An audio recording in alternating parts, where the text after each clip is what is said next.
There's a lot of noise behind you, Soder. And we're live. All right, I'll mute myself. Hey, everybody. How is it going? It is finally here. It is finally here. For those of us political geeks, it is Christmas. It comes every 4 years in the way of Election Day. And we have a fantastic show lined up for all of y'all political geeks. And even though you guys aren't political geeks, those of you guys just want to have an exciting show, we've got that for you. Miss Cece Davis is here. How you doing, Miss Cece? I am doing well. I am in the thick of things. Political geek myself. I am right in the heart and the thick of things. So it's really exciting. And just to let you all know out there, the real story tonight is me in this red dress. But I Well, hey, that is fantastic. I'm glad that you are there. So you are on the ground reporter, reporting live from from Ground Zero. So excellent. So what's the energy like in the room right now? So you've got the Senate candidates, you've got a couple of House candidates. Both State House and Congress. So, correct. I mean, what's the energy like? Is everybody pretty charged up, pretty excited? What's up? So there's excitement. So right now we're still in the registration phase.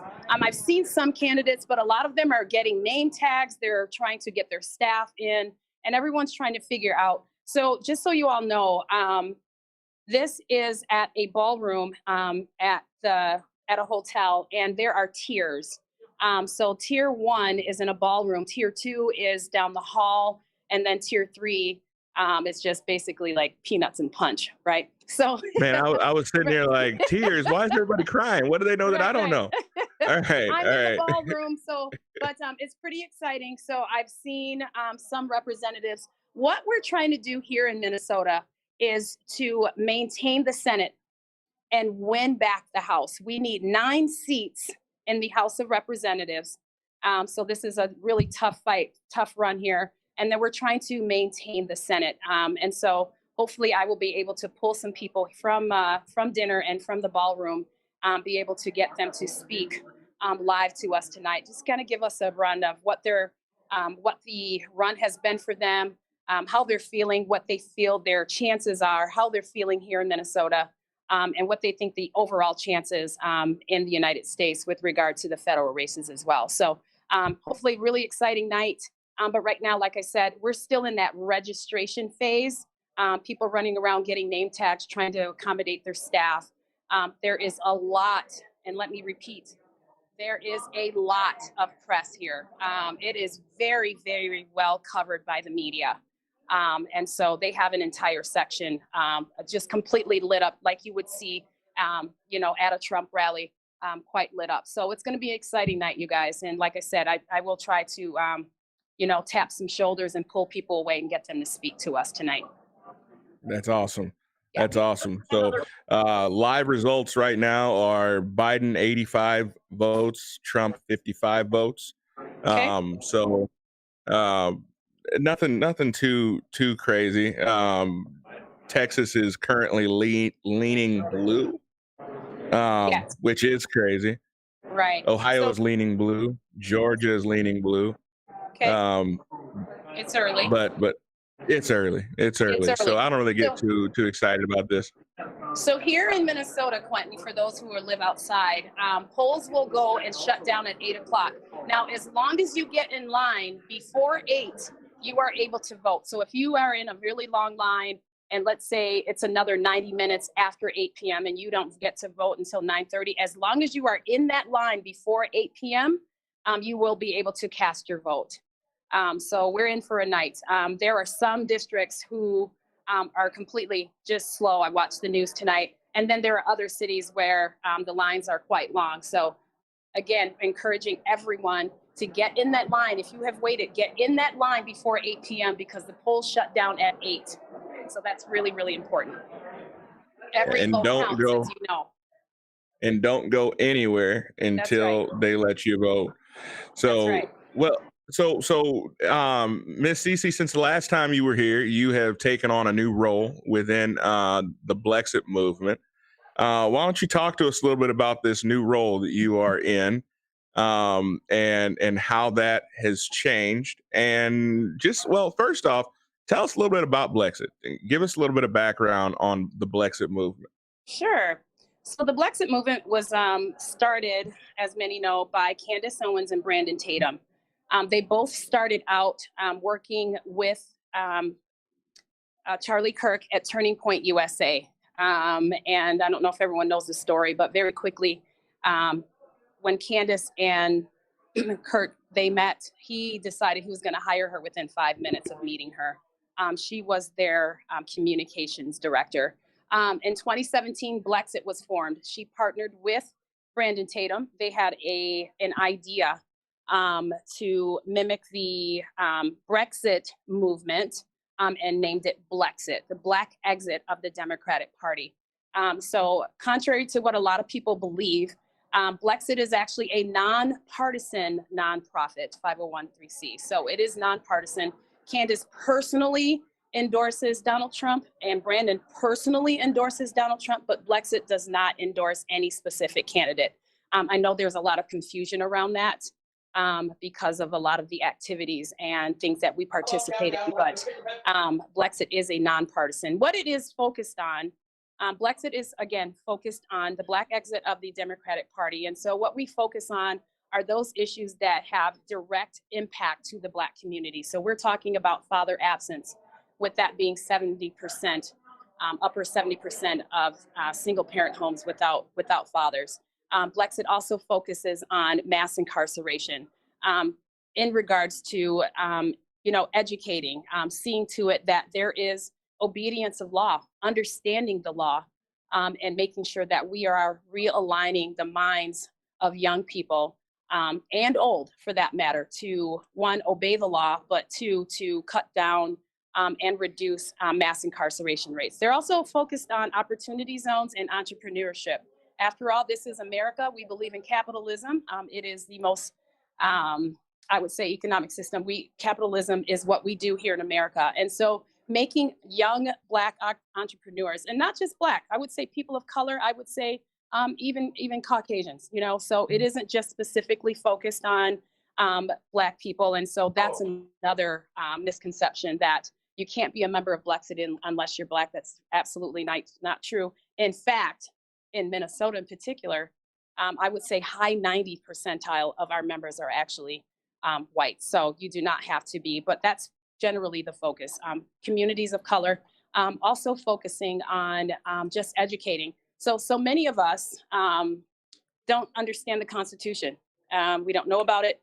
We don't understand our American history. So making sure we're educating and that we are aligning and training young conservatives to be civically responsible with regard to family, with regard to society. And so that is what the focus is for Blexit. So it's a fantastic movement. I'm all about it. I love it. It's extremely positive. It's very inclusive. And we're just doing great things. It's young. It's a young nonprofit. She started, again, like I said, in 2017. So there's much to be done. There's a lot of areas where they can bleed over into and start, doing other things. But right now it's very young. So it's all up to, us leaders, yourself, Quentin, me, and other leaders across other chapters. Absolutely. Yeah. So the goal was can we talk about the 2020 goal? Absolutely. Okay. So explain to those that are watching the 2020 goal set forth by Candace Owens. Sure. So obviously Candace Owens exploded onto the political scene and just completely threw out all kinds of misconceptions and railed against the rhetoric. And so she had a goal. When she formed Blexit, she had a goal to take back the Black vote. Her goal was 20% of the Black vote for conservatives or Republican side by 2020. So when you hear 20 for 20, and she refers to that, that's for what she's referring to. 20% of the Black vote to be taken away from the Democratic Party and returning back to the original conservative or Republican side. And so how do you think we're doing with that tonight? Oh, we're doing very well. So I have heard upwards of, I personally have heard it is about 24 to 26% of the Black vote is going towards Donald Trump. And I know that you possibly have heard something different, but I heard 24 to 26% of the Black vote in America is going towards the Republican side. So, you know, things are looking great. There is absolute impact. I believe that this trajectory will continue. And I look forward to it. I'm happy and feel blessed to be a part of a fantastic movement. So that's awesome. So, you know, and my understanding, and you know where I stand is politically. I've always considered, well, not always, but I've considered myself to be more of a lover of liberty, right? More of a small L libertarian, if you will. And with that being said, I'm not so much trying. Blexit is not about necessarily making people Republican or making them vote Republican. That's not what it is at all. What we're trying to do is we're trying to help people see things from a different standpoint, right? I mean, what we're trying to do is we are trying to literally break down the false narratives and look at how we can change things ourselves as opposed to looking to government for those changes. Would you agree with that? I would agree 100%. And, you know, the slogan, "We the Free," means free thinking. It means thinking for yourself. It means making up your own mind, getting the education that you need so that you can formulate an educated, makes educated decisions. And so, for instance, I was told by my parents when I was very, very young that the Democratic Party is for the poor. Republicans are for the rich. You're going to vote for a Democrat. You're going to vote for the, you know, the Democratic side. That's it. And I didn't question. All of my family did the same. Our friends' family did the same, and so on. And so this is what Blexit is railing against. It's about freeing the mind, empowering especially people of color to rail against the monolith and break away and to think freely, think for themselves so that you can make up your own mind as to how you want to vote and which way you lean without worry of cancellation from the mob. There it is. I see that we had Tim join us. What's going on, Tim? Not too much. How are you doing? How are you folks doing tonight?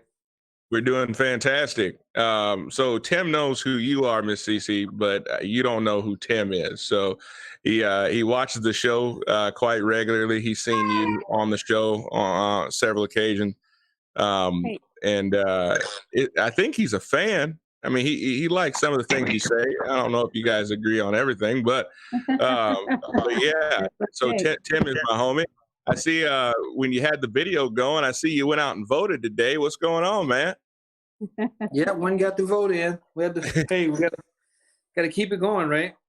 That's right. That's right. You don't vote, you can't complain. Hey, you know what? That's what I've always been told. And I think you're right. If you don't vote, you have no right to complain because you haven't exercised. If you don't fix and change what you can change, then you can't expect others to do the same. So that I agree with that wholeheartedly.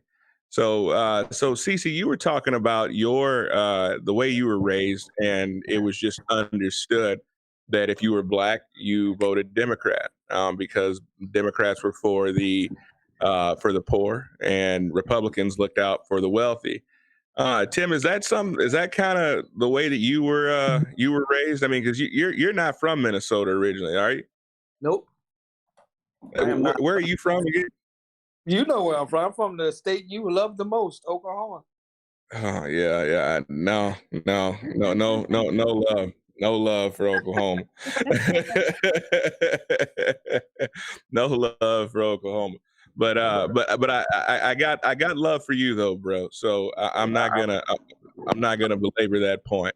So were you taught the same, essentially, that the Republicans looked out for the poor, or for the wealthy, and the Democrats looked out for the poor? Was that kind Yes. of okay? So Yes, sir. that was so. I mean, have you always believed that yourself, or have No. you?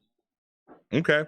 I didn't And get so into politics right away until what really got me into politics is I remember being a senior in high school, and when David Duke, the Grand Dragon, was running for presidential office, I said, I better start paying more attention to this. Yeah. That'll do it. Yeah. That'll motivate you. That's a motivator. Yeah, I suppose when the Grand Dragon runs for office, you better pay attention to what's going on, right? Yeah. And so now you don't consider yourself to be a Republican or a Democrat, correct? That is correct. Okay, and why is that? I mean, you got to pick one side, don't you? No, I think if you pick one side, you're kind of putting yourself in a box, and you can sometimes be closed-minded to some good ideas from either side. But if you're just voting on one side all the time, and that's a question I ask a lot of people when when we talk politics, is the first question I ask is, have you ever voted anything other than Republican, or have you ever voted anything other than Democratic? And the answer is overwhelmingly no. I mean, I would say 95% of the people that I ask that question is they vote predominantly one side. I mean, so for me, I found it. I voted both sides. I voted Republican. I voted Democrat. I would call myself, I'm the American Party. I want to vote what's best for us, for America, and for my personal agenda. There you go. So let me ask you this. So well, I'm not going to ask you. I mean, I've seen you've made it very clear that you had an intention to vote for Donald Trump this year. I mean, I know that you haven't always been the biggest supporter of Donald Trump and everything that he does. I mean, why did you feel this year that he earned your vote, or did he earn your vote? Yes, he did earn my vote. Just after doing a lot of careful research and what the Democratic Party was, what they stood for, what agendas they were trying to push, this whole COVID, just all of it to me.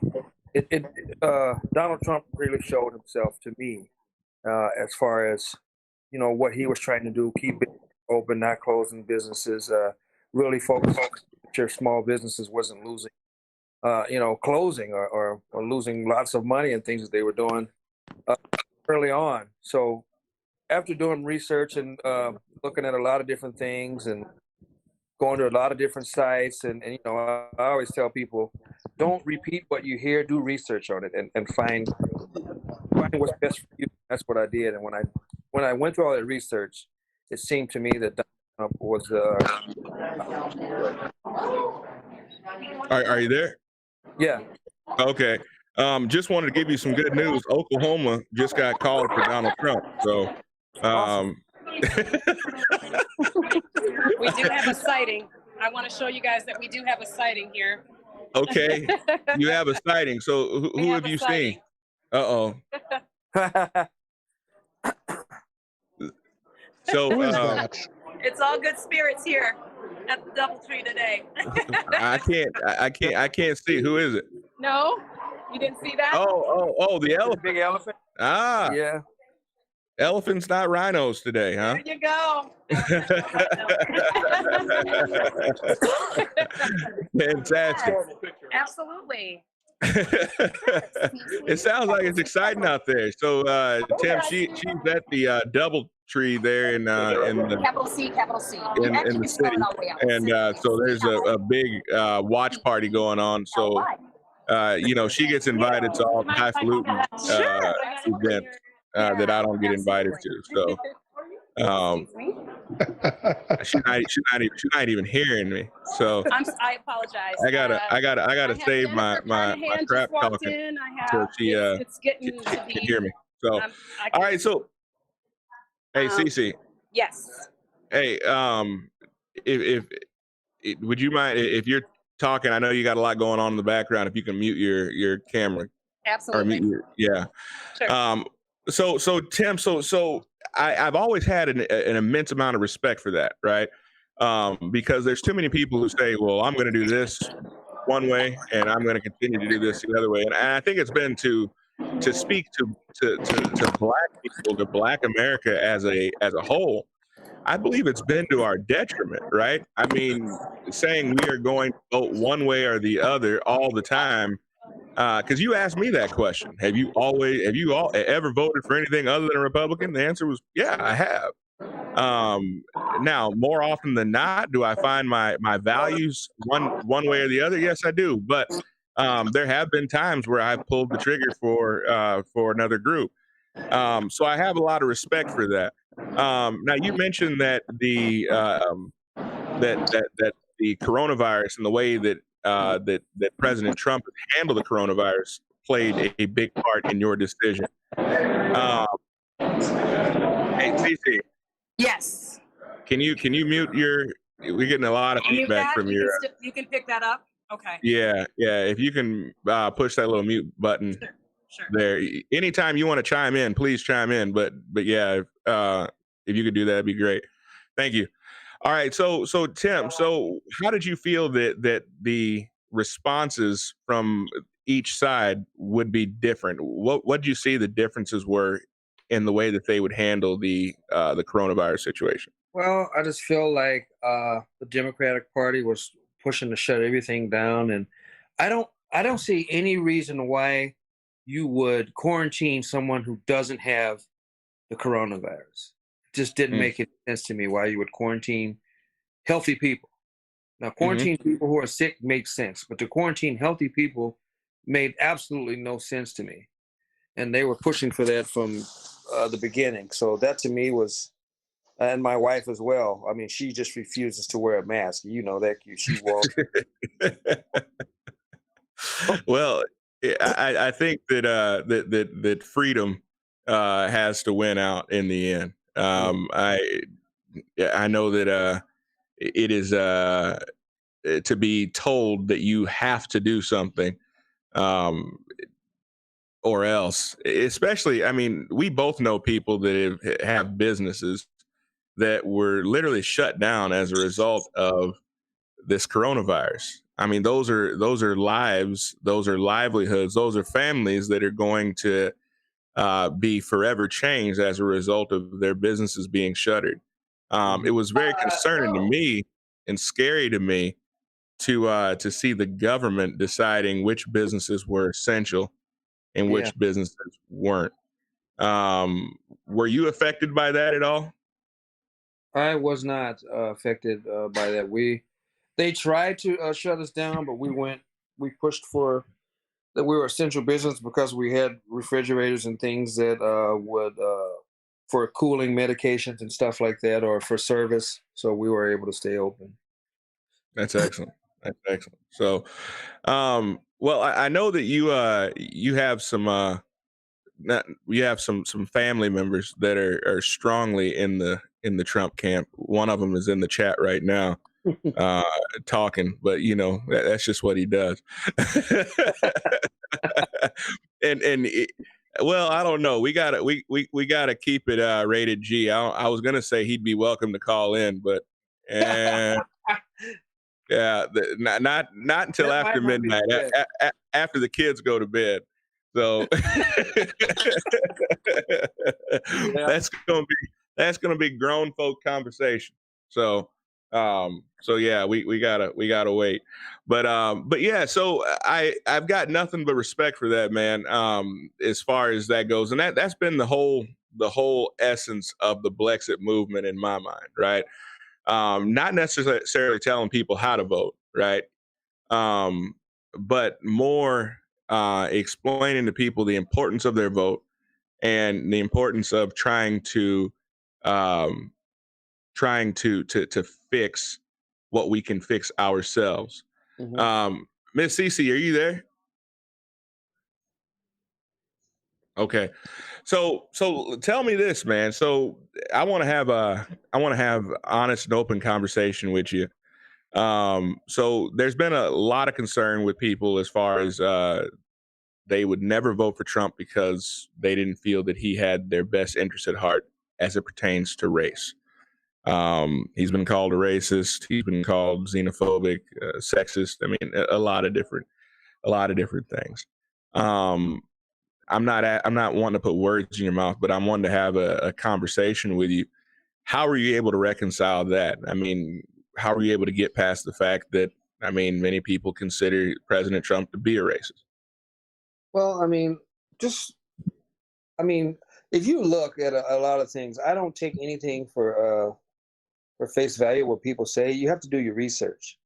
And if you go do your research and you look into things and you see some of the things that he's done for blacks in general, black colleges, there's a lot of things that he's done. So I just, if you don't do your research and you just listen to what people tell you or look at the one post that someone's putting that could have been created from anywhere, you have to dig a little bit deeper than that. And that's when once I started to dig is when it started to become more evident to me that a lot of the stuff that was going around there wasn't true. Mm. So tell me this, man. So do you believe that racism still exists in America today? Oh, it definitely exists in America. So I mean, how do we fix it though? I mean, because Joe Biden says he's got the fix. He's got the fix to make it better. What is the fix in your mind?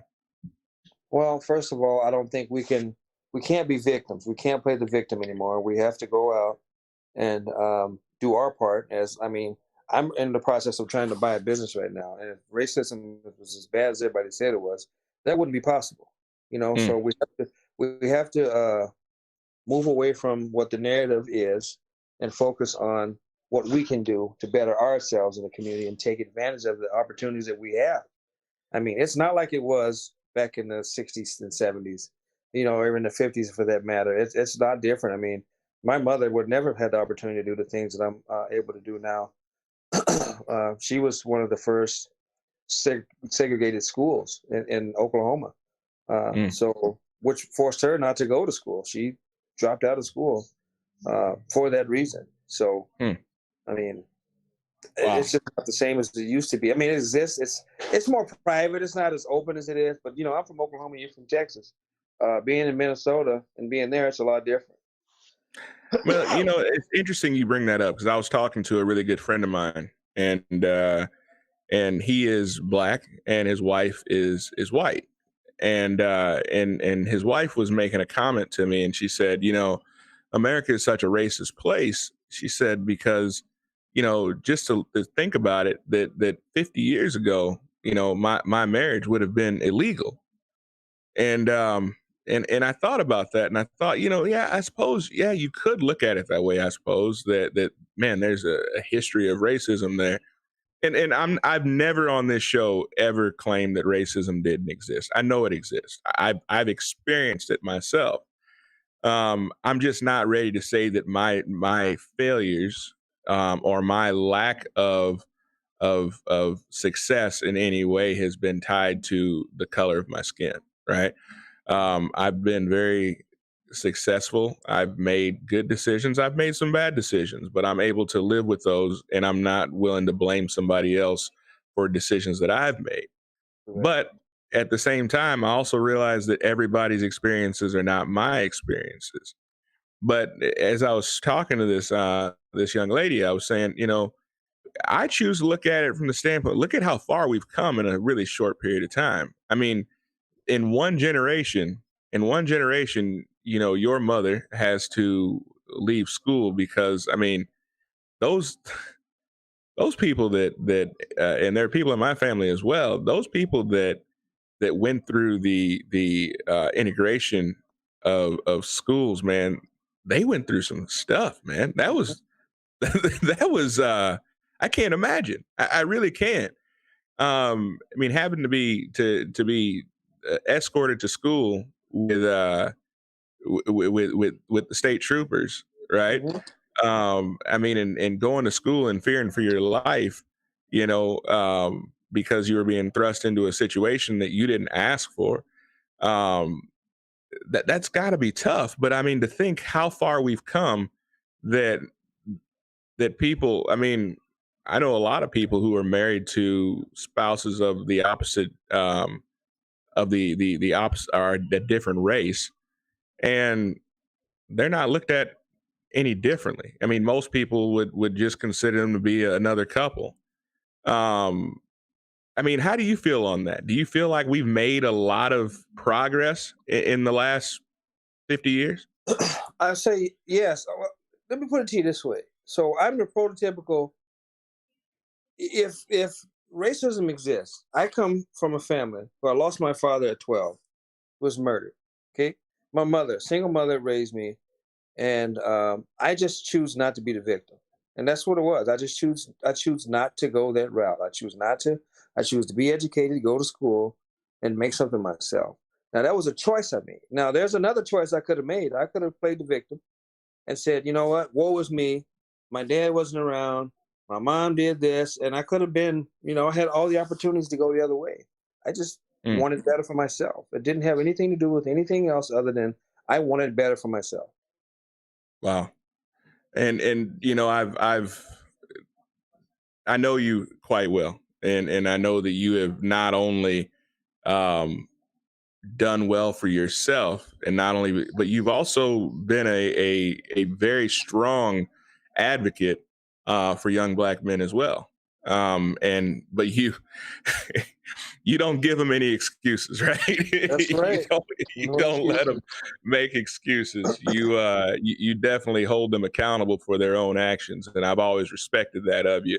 And you've helped young men start businesses. You've helped them get into colleges. You've helped them get scholarships. I mean, so you've had a very influential impact on a lot of young men, and you know, I give you a lot of credit because I mean, you didn't have a dad in the traditional sense. You had some strong male role models, right? Yeah. But Yes. I applaud you for being that for somebody else.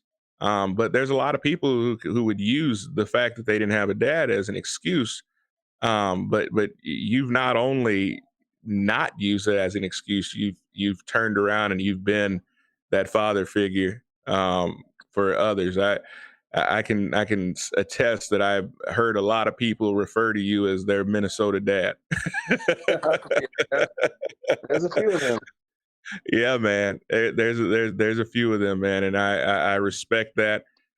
When you posted that you were going to be voting for Donald Trump, honestly didn't see that coming. That came way out of left field for me. I didn't expect it, but you surprised me, and I respect it. I respect it. I know that you don't always agree with everything that he says or everything that he does, but to look at what was best for you and your family, man, that's I think there needs to be more people that are that way to actually do their research and not just buy into the hype. So, man, nothing but respect, man. I appreciate you saying that, and but I don't do it for any accolades or anything, man. It's just who I am as a person. I don't give people the excuse because I know what that leads to if they keep continuing to use it as an excuse. So I say, no, I didn't have a dad either. And you see where I am.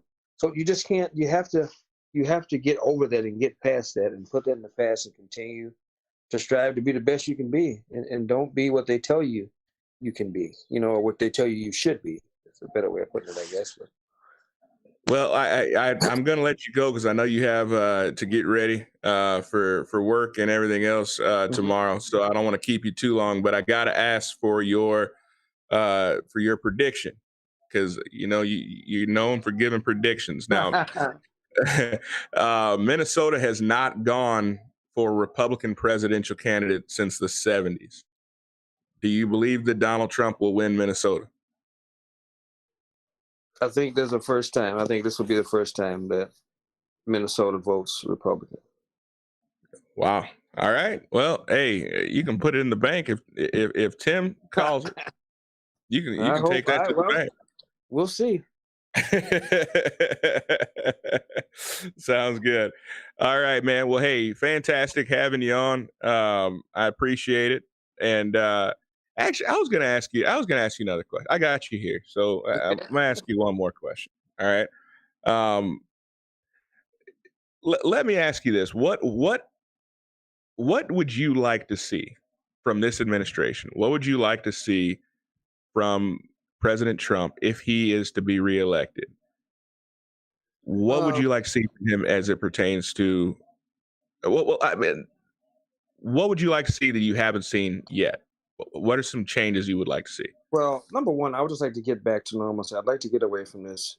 We know this COVID-19 is a hoax, man. I mean, yeah, there's something out there, but to the level that it is, I just want to get back to normalcy. I mean, before this COVID-19 thing came along, the economy was the best it's ever been.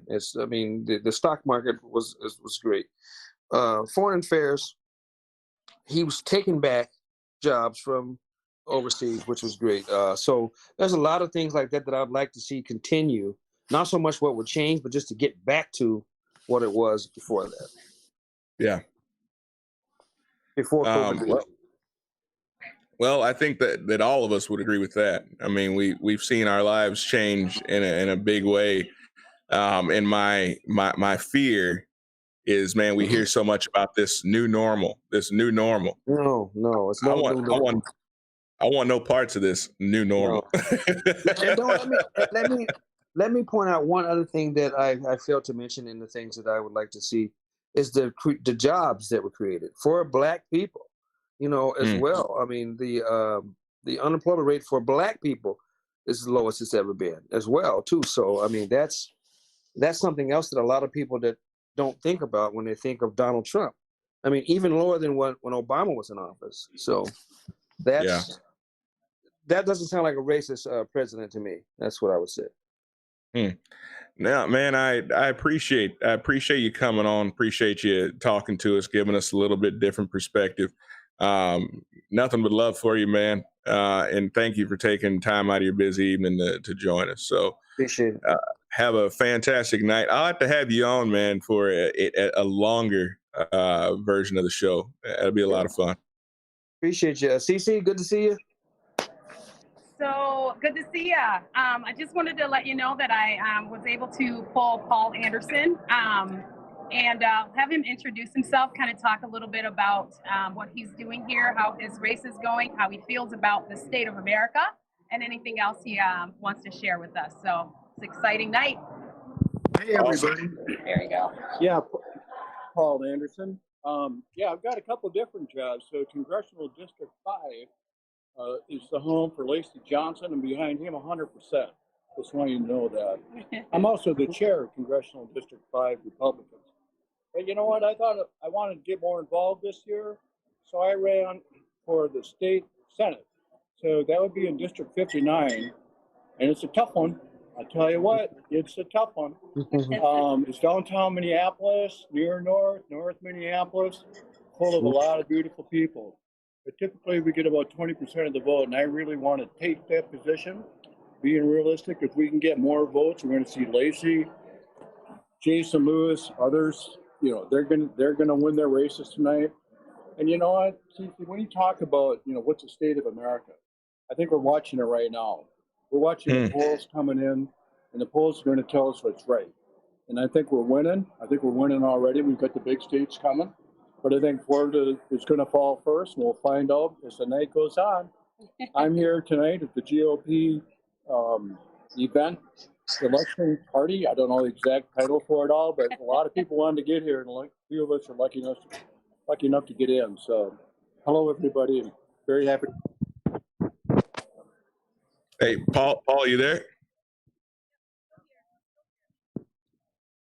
Okay, we can't hear you. We're losing audio. Really? Okay, there we go. Better? Yeah, perfect. Okay.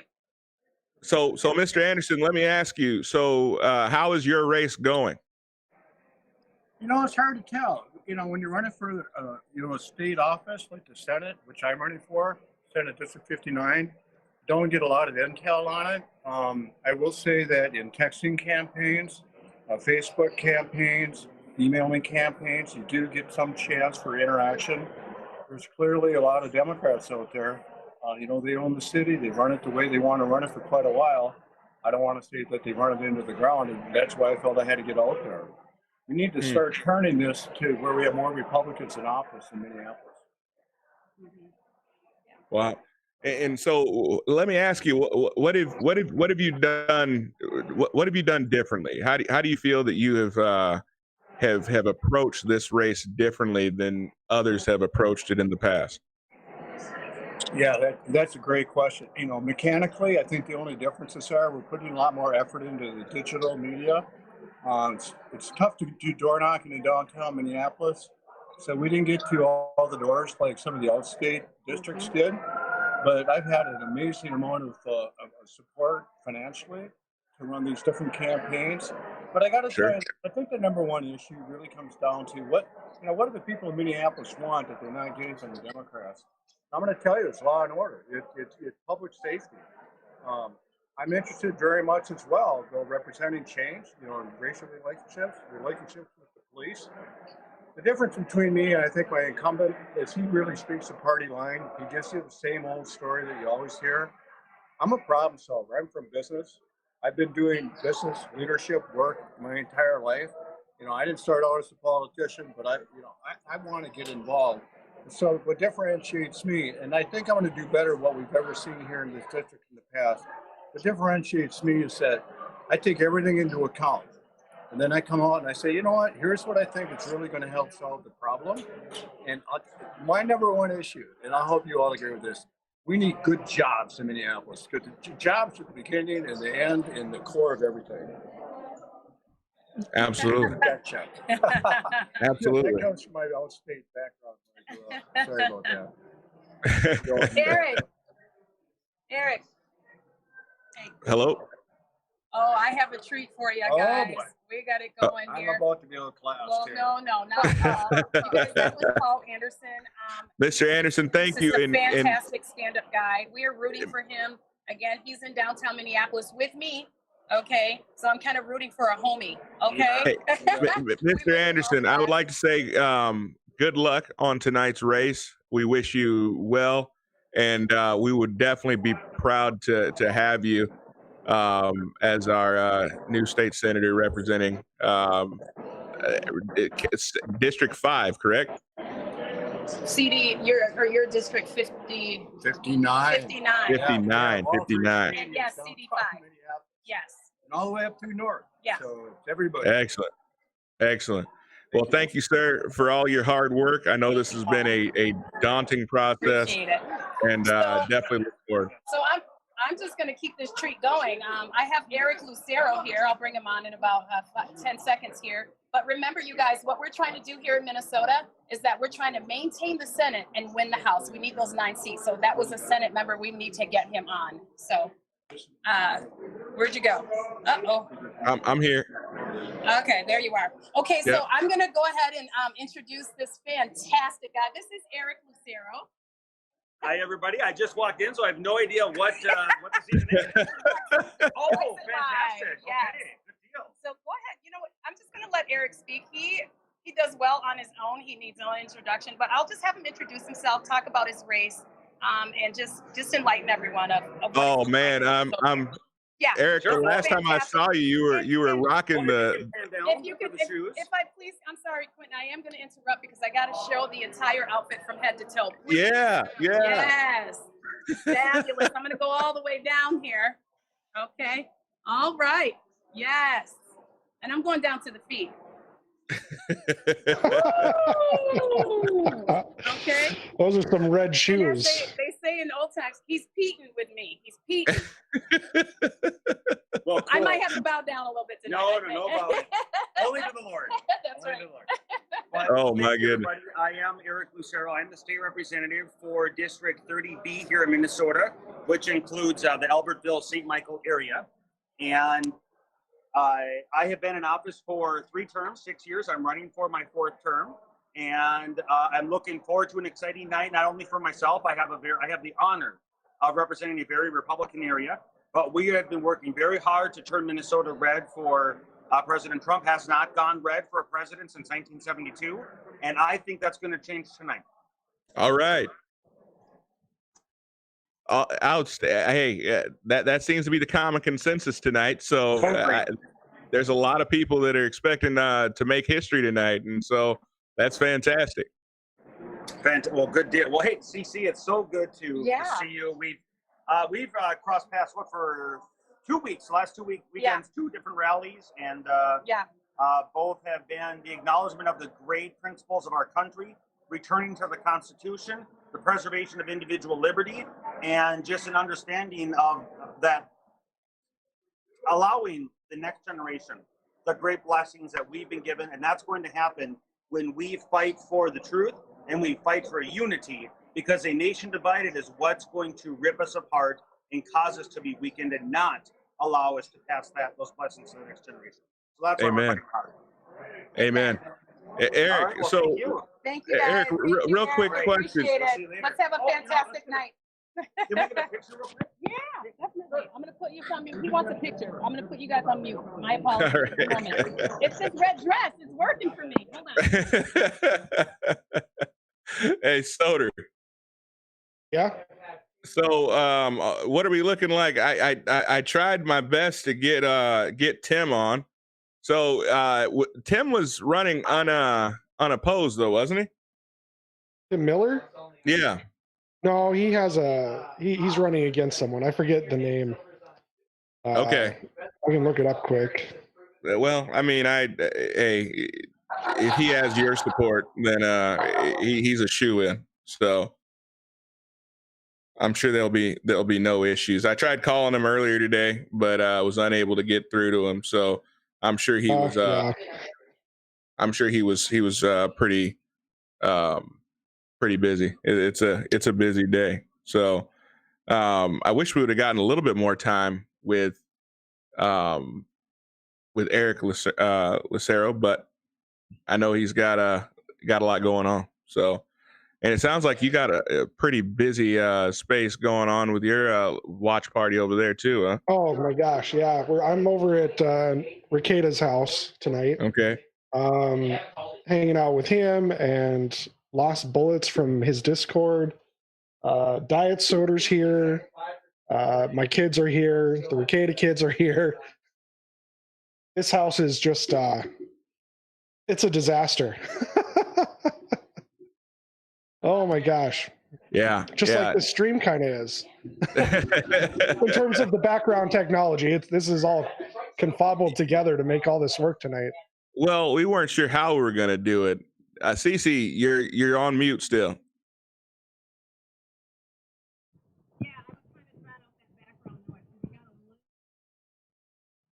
You're muddled. We can't hear you. I think your hand might be over the. Is your hand over the microphone? Can you hear me now? Yeah. Yeah, much better. Thank you. Yeah, sorry about that. I was just trying to drown out that background music. We had a crowd come in that was really, really loud, so I just wanted to drown that sound out. Oh my goodness! All of those loud, obnoxious Republicans. Good night. Can't take them anywhere. That's right. Oh, no. And they wonder why they lose elections. So, Cece, have you spoken to Anisha? I have. She's able to chime in. She's just waiting for that invite. So I have. She's invited. Tell her to come on in. Okay. She's watching live, so she might just. Okay. Yeah. Well, Anisha, if you're watching, go ahead and come on in. Join us. Join us as soon as you can. So yeah. So Paul Anderson. Now, who is he? So, who is the incumbent then?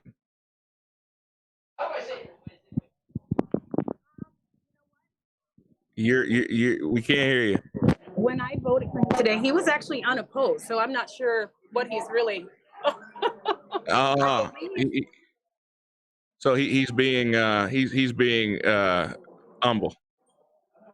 I don't. You know what? I take that back. You know what? I apologize. I actually don't remember who he was running against. Okay. Yeah. So I'm sorry. I heard a different name. I apologize. I actually don't know who Paul is running against. I apologize. Okay. I was gonna ask him that, and then Eric pulled up, and so yeah, he kind of stole the show. Did you and Eric? Did you guys coordinate with the red? You know, so I don't know if you recall, you and I met Eric. Well, I actually met Eric first time at the airport when Donald Trump came this summer to the Minneapolis airport. The second time I ran into Eric was at the Capitol, which you were in attendance. And I Right. don't know if you remember his presentation, but he changed his sport coat 3 times. Oh yeah. Yes, and so that I was remember. the I second time. remember the gold one. That was awesome. Yes. So that's Yeah. one of his claim to fame is that he is very flashy. He's someone you can't forget. But he has, a certain flair. Clearly, just a really strong, powerful Christian, but believes absolutely in the American way of life and works really hard and puts in a lot of effort and energy to preserving that. So tonight is really exhilarating for him, not just because of his own race, but for supporting and upholding just living the American life and just loving America. Mm. So yeah, no, that's awesome. I'm being beckoned. I guess food is out. I should eat. So how do we? that's fine. Girls got to eat. I understand. We are waiting for Anisha to go ahead and, I'll and get come on in. I'll go behind here, and what I will do is to resend that link in case she's having trouble, and I'll make sure she taps in. Okay, sounds good. And I'll tap back in. I'll see you guys soon. Fantastic. Okay. All right, Soda, are you still there? He is not still there. So it's exciting. I'm watching all this unfold live time, guys. So for those of you guys that are out there, it's a tight race. We expected it to be tight. They are no real big surprises so far. The president has Oklahoma, Arkansas, Mississippi, Alabama, South Carolina, Tennessee, Kentucky, and West Virginia. Currently, Florida is leaning his direction. Georgia is leaning his direction. Indiana is leaning his direction. Michigan is leading his direction. And Maine is leaning red also. So it's still a very, very tight race. We have about 8 minutes until we close here in Minnesota. So be sure you still have 8 minutes. So if you are in the vehicle and you are driving, make sure you get to the polls if you have not voted. As long as you are in the line before 8 o'clock, you can vote. So make sure you've got 7 minutes and counting. So, but yeah, it's exciting. It's an election night, and it seems like the stakes get higher and higher every time. And I had a friend of mine who reached out to me, and he said, he's getting really sick of this. Every election, it's the biggest election of our lifetime. And I can understand how we can get tired of hearing that. We can get tired of talking about that. It does. And it's almost like the boy who cried wolf. And the more we say that, I feel like people eventually get tired of hearing it. What I will say is this, though. We are looking at two parties, okay, and unfortunately we still have a 2-party system in this country. I would love to see multiple parties. I would love to see us not have to make so many concessions, because we look at one party, we say, you know what, I like this, but I wish this was a little different. But where we are today, we have 2 parties. Never in my lifetime, I can say this, never in my lifetime, and I've been following politics for a large number of years. I've never seen the 2 sides so diametrically opposed. I've never seen a situation where the 2 sides were so far apart. I mean, we are looking at socialism versus capitalism. I mean, those 2 ideals, you cannot get much further away. And yes, has Trump done some things that I was not 100% in love with? Yes, the bump stock ban was one of them. Okay. Did not like that. The other one, I've talked about this on the show several times. There was a law that was made against hate speech, against hate speech in Florida, against anti-Semitism hate speech. Now, I do not like hate speech.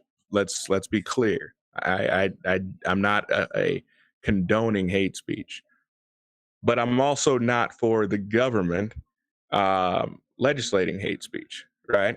I believe that hate speech is free speech. And as much as I might disagree with what you have to say, I will fight for your right to be able to say it. Now, there are people that would disagree with me and say that hate speech is not free speech. You don't have the right to say hateful things. I strongly disagree.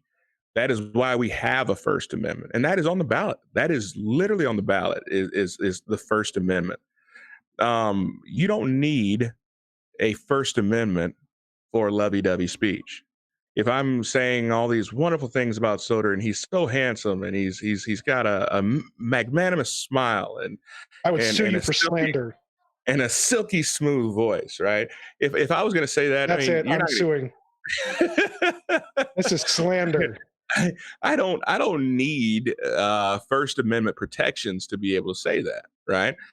But if I'm going to say I think this president is a terrible person and he is a fraud and his policies are disastrous, I would need, in a lot of countries, I could be thrown in jail for saying such things, right?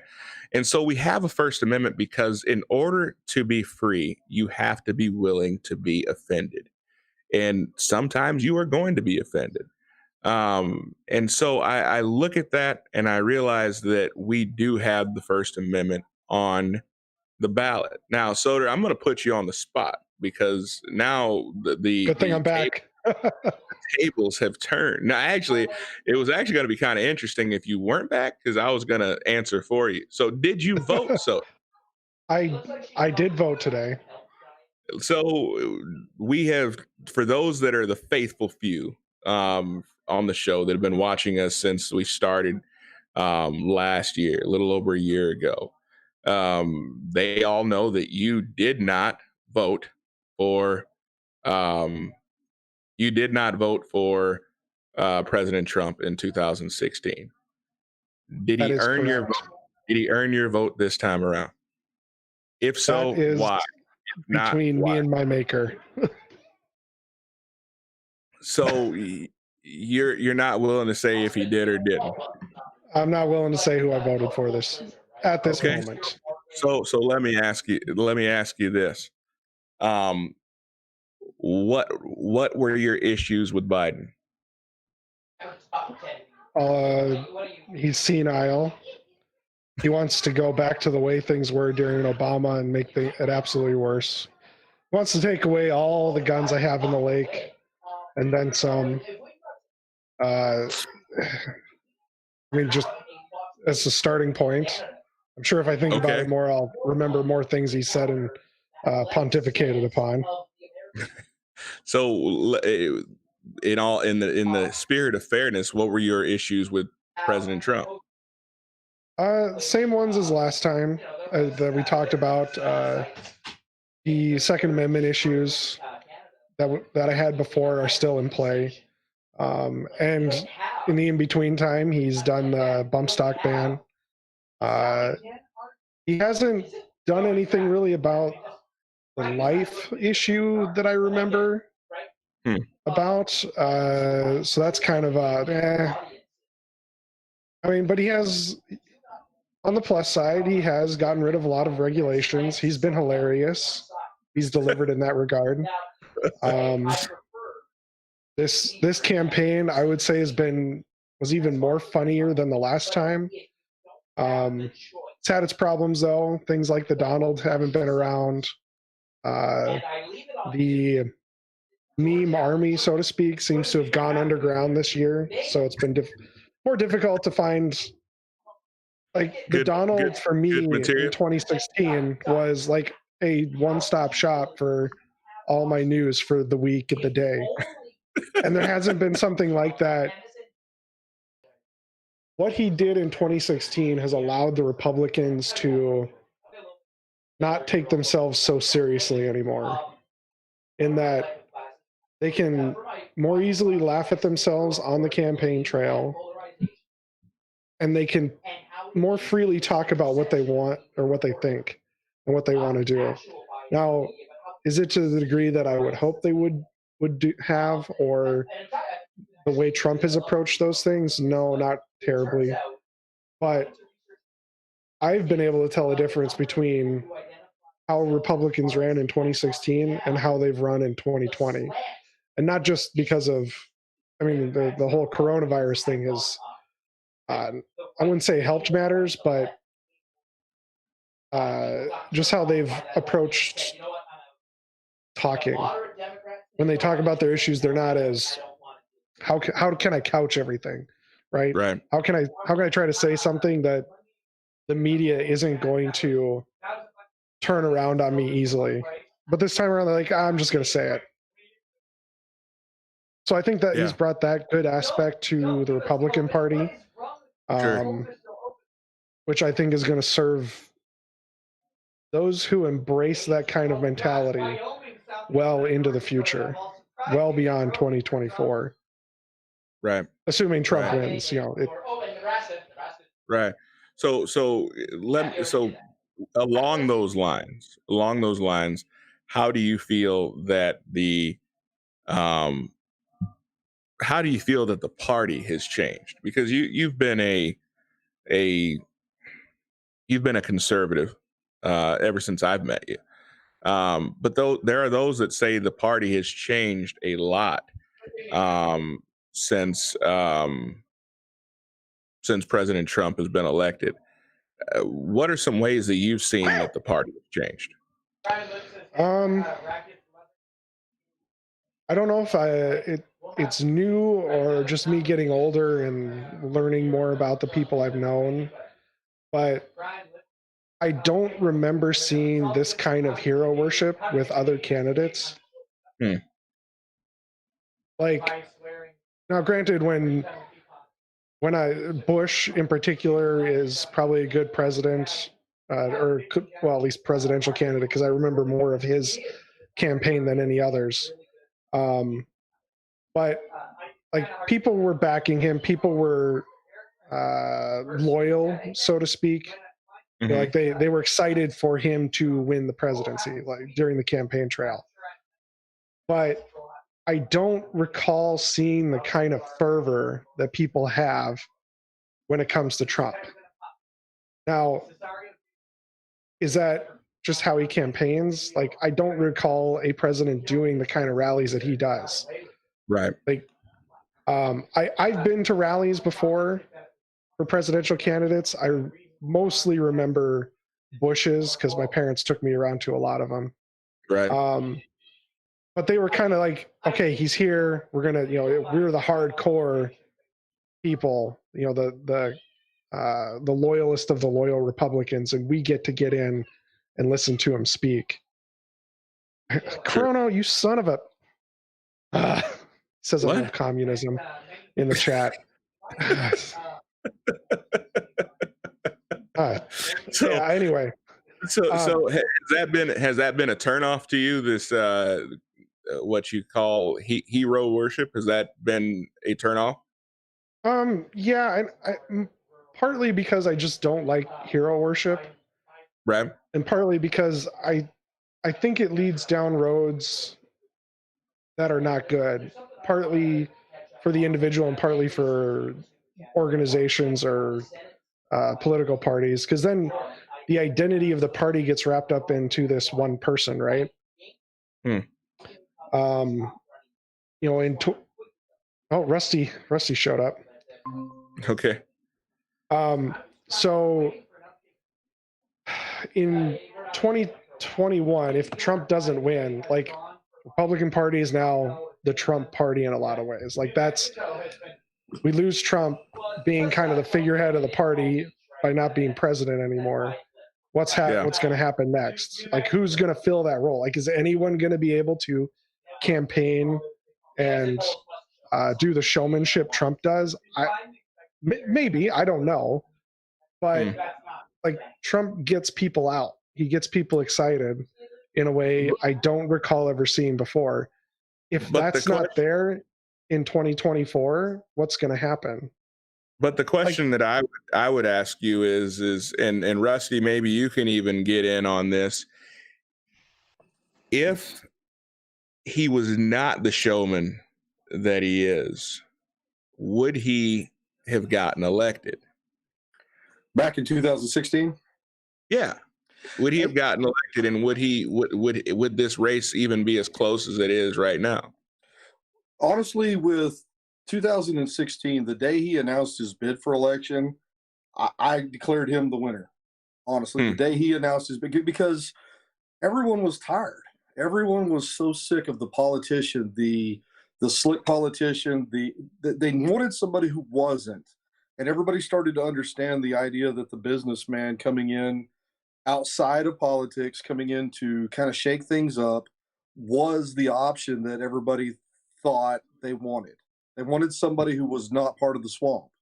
I mean, that was the whole ticket, you know. So Right. I think you probably would have had a lot more difficulty winning had he not been the showman that you talk about, the existential guy that's always on TV and always in the public view.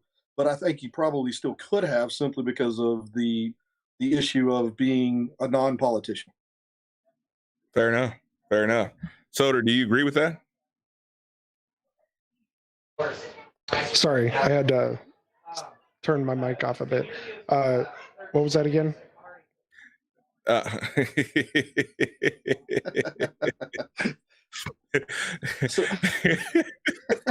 Sorry. Corona said he could hear some other guys, and I was trying to fix that. So. No, it's fine. It's fine. So, but real quick. So, Rusty, you and I got problems, man. When I left Texas, I left you with the key to the state, and I told you that you were to guard the state against all enemies, both foreign and Democrat. And right now, I'm looking at a map that is light blue. Mm-hmm. What the hell is going on in Texas? I will tell you that we've all been told to expect that because of Dallas County, because of Houston.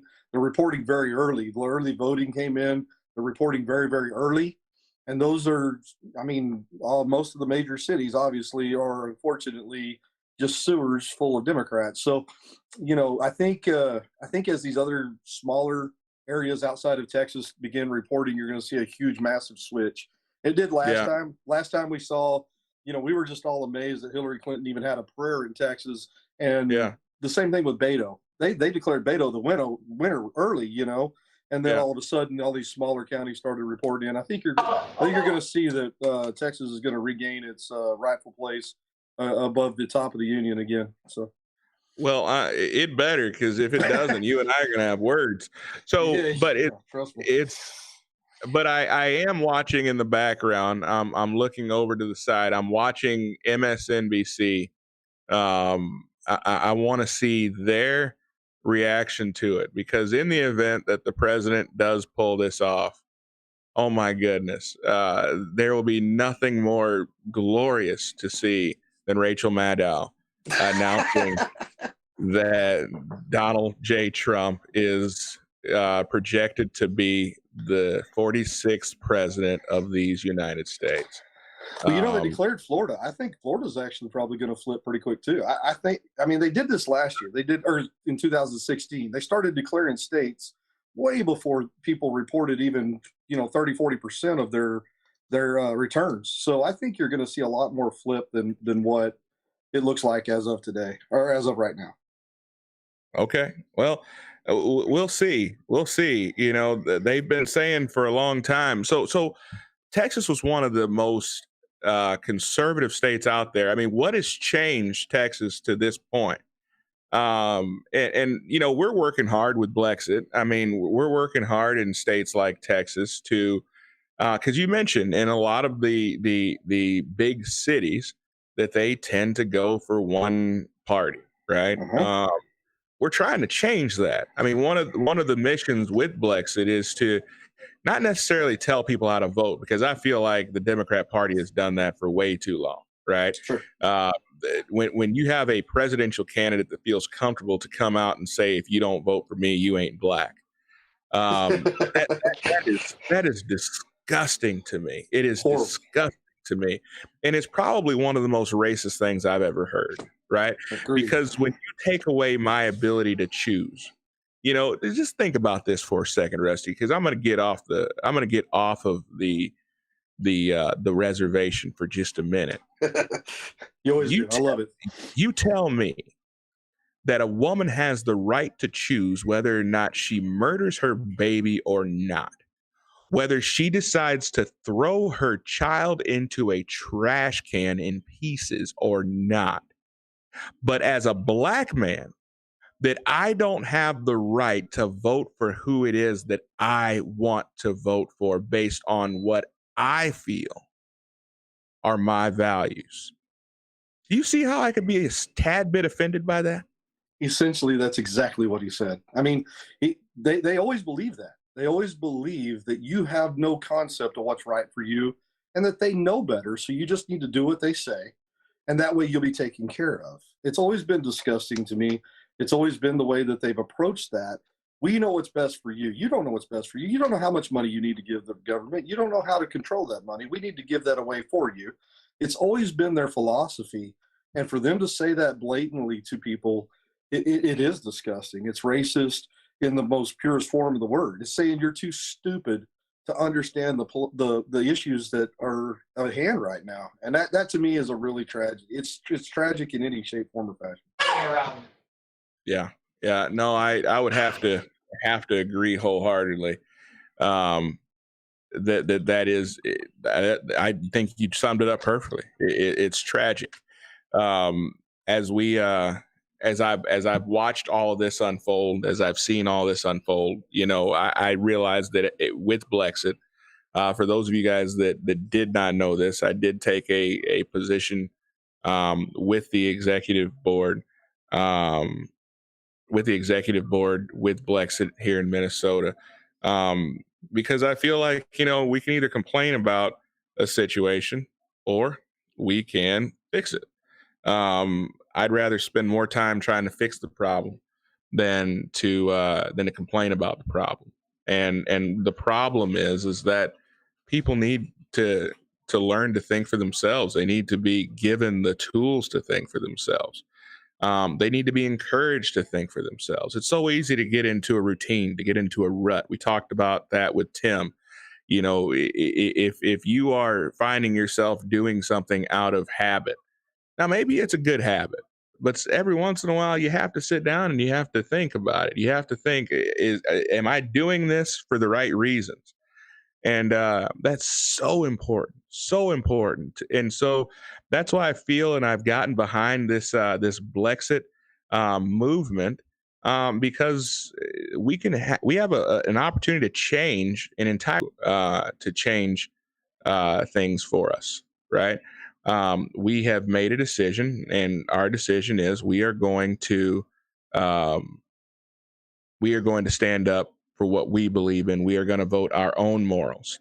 And I think that is fantastic. So, Rusty, I think we've got some royalty joining us here.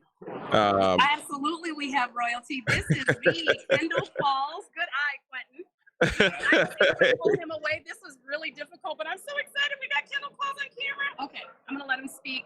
Just give a little bit. Anything he has to say, I'm so excited right now. So forgive me. So first of all, guys, thank you so much for joining me and dragging me out of the ballroom. But that's okay. Hey, listen, guys. First of all, I just want to say that this has been an exciting journey. You know what? When people talk about the Republican Party, you know, these people have ingratiated me. They have supported me. There were no qualifiers.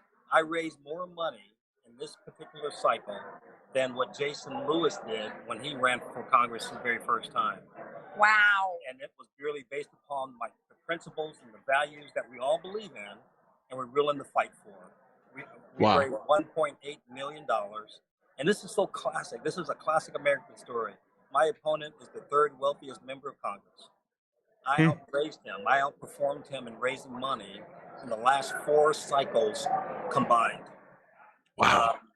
Now we know that he can write a check to cover the expenses, but what it says to people is that, you know what, we have more groundswell of support, more volunteers, more people putting money and backing me than my opponent, who's been in this state for generations. And the power and energy and just the enthusiasm is with our campaign, because we stand for truth, we stand for what's right, and people are willing to back someone that's had the guts enough to stand up for what's right. Wow. Wow. That's fantastic. So Mr. Kendall, tell me this. So just for our viewers that aren't familiar with you, what are you running for? Sure. And who are you running against? Go ahead. Yep, I'm running for U.S. Congress in the 3rd Congressional District in Minnesota. So this is the western suburbs of Minnesota. It's the third district, but it's the most affluent district in the entire state. Yes. And let me just give you background. I'm a guy who started my life in Harlem, New York. And I have a birth certificate for Harlem, New York. And then when my parents divorced, I later lived with my father in a trailer park in Oklahoma. So the neat thing about this country is no matter where you start in life, it doesn't mean you have to stay there for the rest of your life. Amen. And I didn't know how I was going to get it done. I didn't know how. I just wanted a different life. And I knew it was education. It doesn't have to be college. It could be, training and, technical training. But more than anything, what I learned after I got my second master's degree, and I'm not saying that to boast, but I'm telling you this. After 5 years after my master's degree, I learned I didn't need that to be successful in this country, because I already had a PhD. I was poor, hungry, and determined. Because as long as you got that fire in the belly, I love it. That's 75% of what you need. Amen to that. The other 25% is just an education or training or something to steer you in the right direction even better. But you got to have that fire in the belly. Oh my goodness. Poor, hungry, and determined. Amen to that. That is fantastic. So how is the race going? Well, listen, I can tell you that the media, the left, they think they got this thing as safe and comfortable. But now, you know what? I've been working hard on the trail, and God has blessed us very well. My wife has been with me along the way, and man, people have responded. We have people that have never been involved in politics. People from 18 years old to 80. They're donating money for the first time to any politician. They have a sign in their yard for first time for any politician. We get reports the people that are volunteering have never done anything like it before. They're doing it for what they believe in, my story, which is the American story. And they're not doing it for the other guy. Again, he's the third wealth. He's a trust fund guy. So, hey, look, I have no problems with people that are successful and that are wealthy. But you know what? When you use that to put yourself on a pedestal and try to tell Black people what they need or what they should have, I'm going like, you know what? That's not going to fly with me.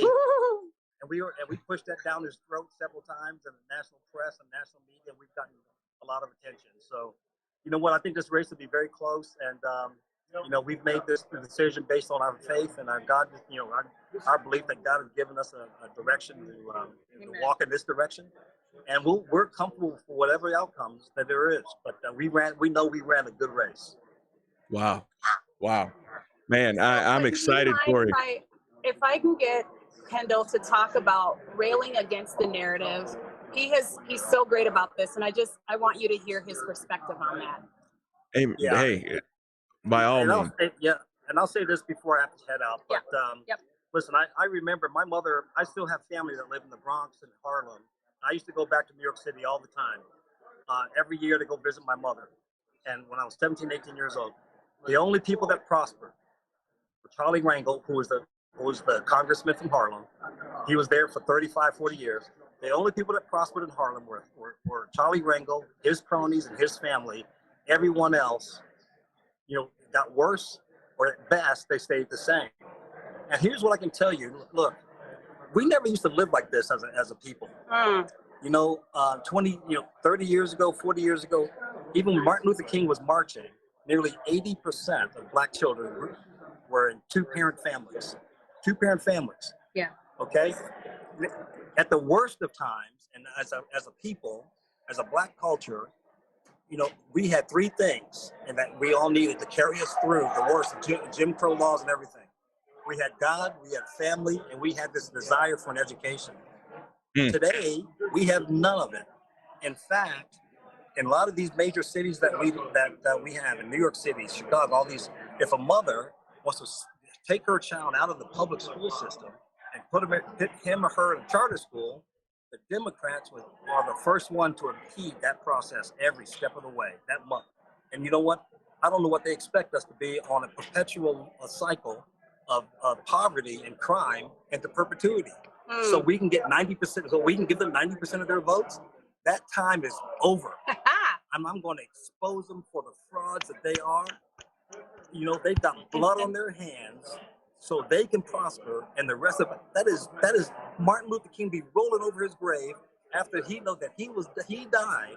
We finally got all the freedoms he needed, and today we have not, you know, we've gotten our communities baby daddies that we've never had, you know, the term that we've never had before. That is wrong, and you know what, I'm calling it out. I'm sorry, I'm just doing it. So, guys, I gotta take off. God bless you. Go. Thank you, Kendall. Thank you so much. Wow. Hey, Rusty, does that do something for you, man, to hear that? Man, I'm telling you. What's that?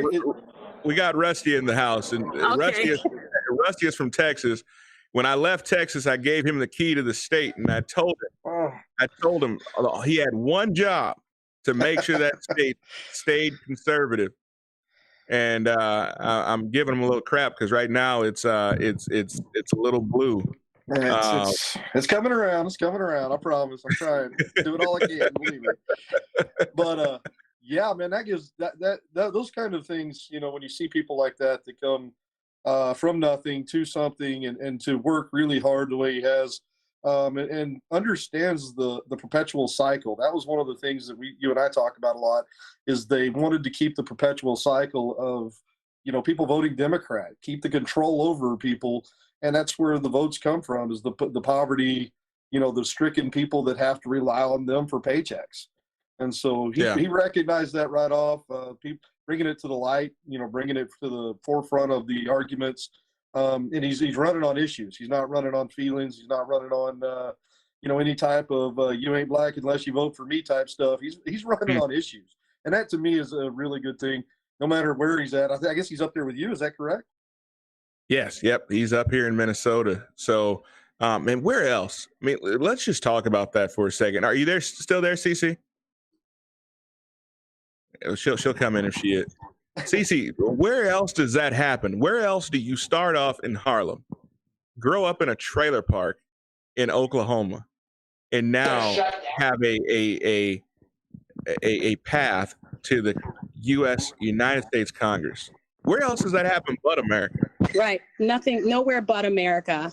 I had to snatch him up. That was really difficult, you guys. So I apologize. You're going to probably have to allow me to interrupt here because I can snatch these candidates up whenever I can. He has such a fantastic story that I wanted him to share and put that out there. You know, he is such an inspiration. Like he said, he's running up against the third wealthiest congressman in the United States. And his plight has been so fantastic. He really puts in the time. He is such a genuine soul. And he's doing it with all integrity.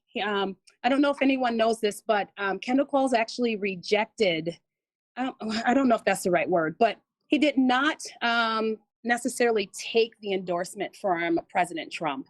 And he received a lot of criticism for that.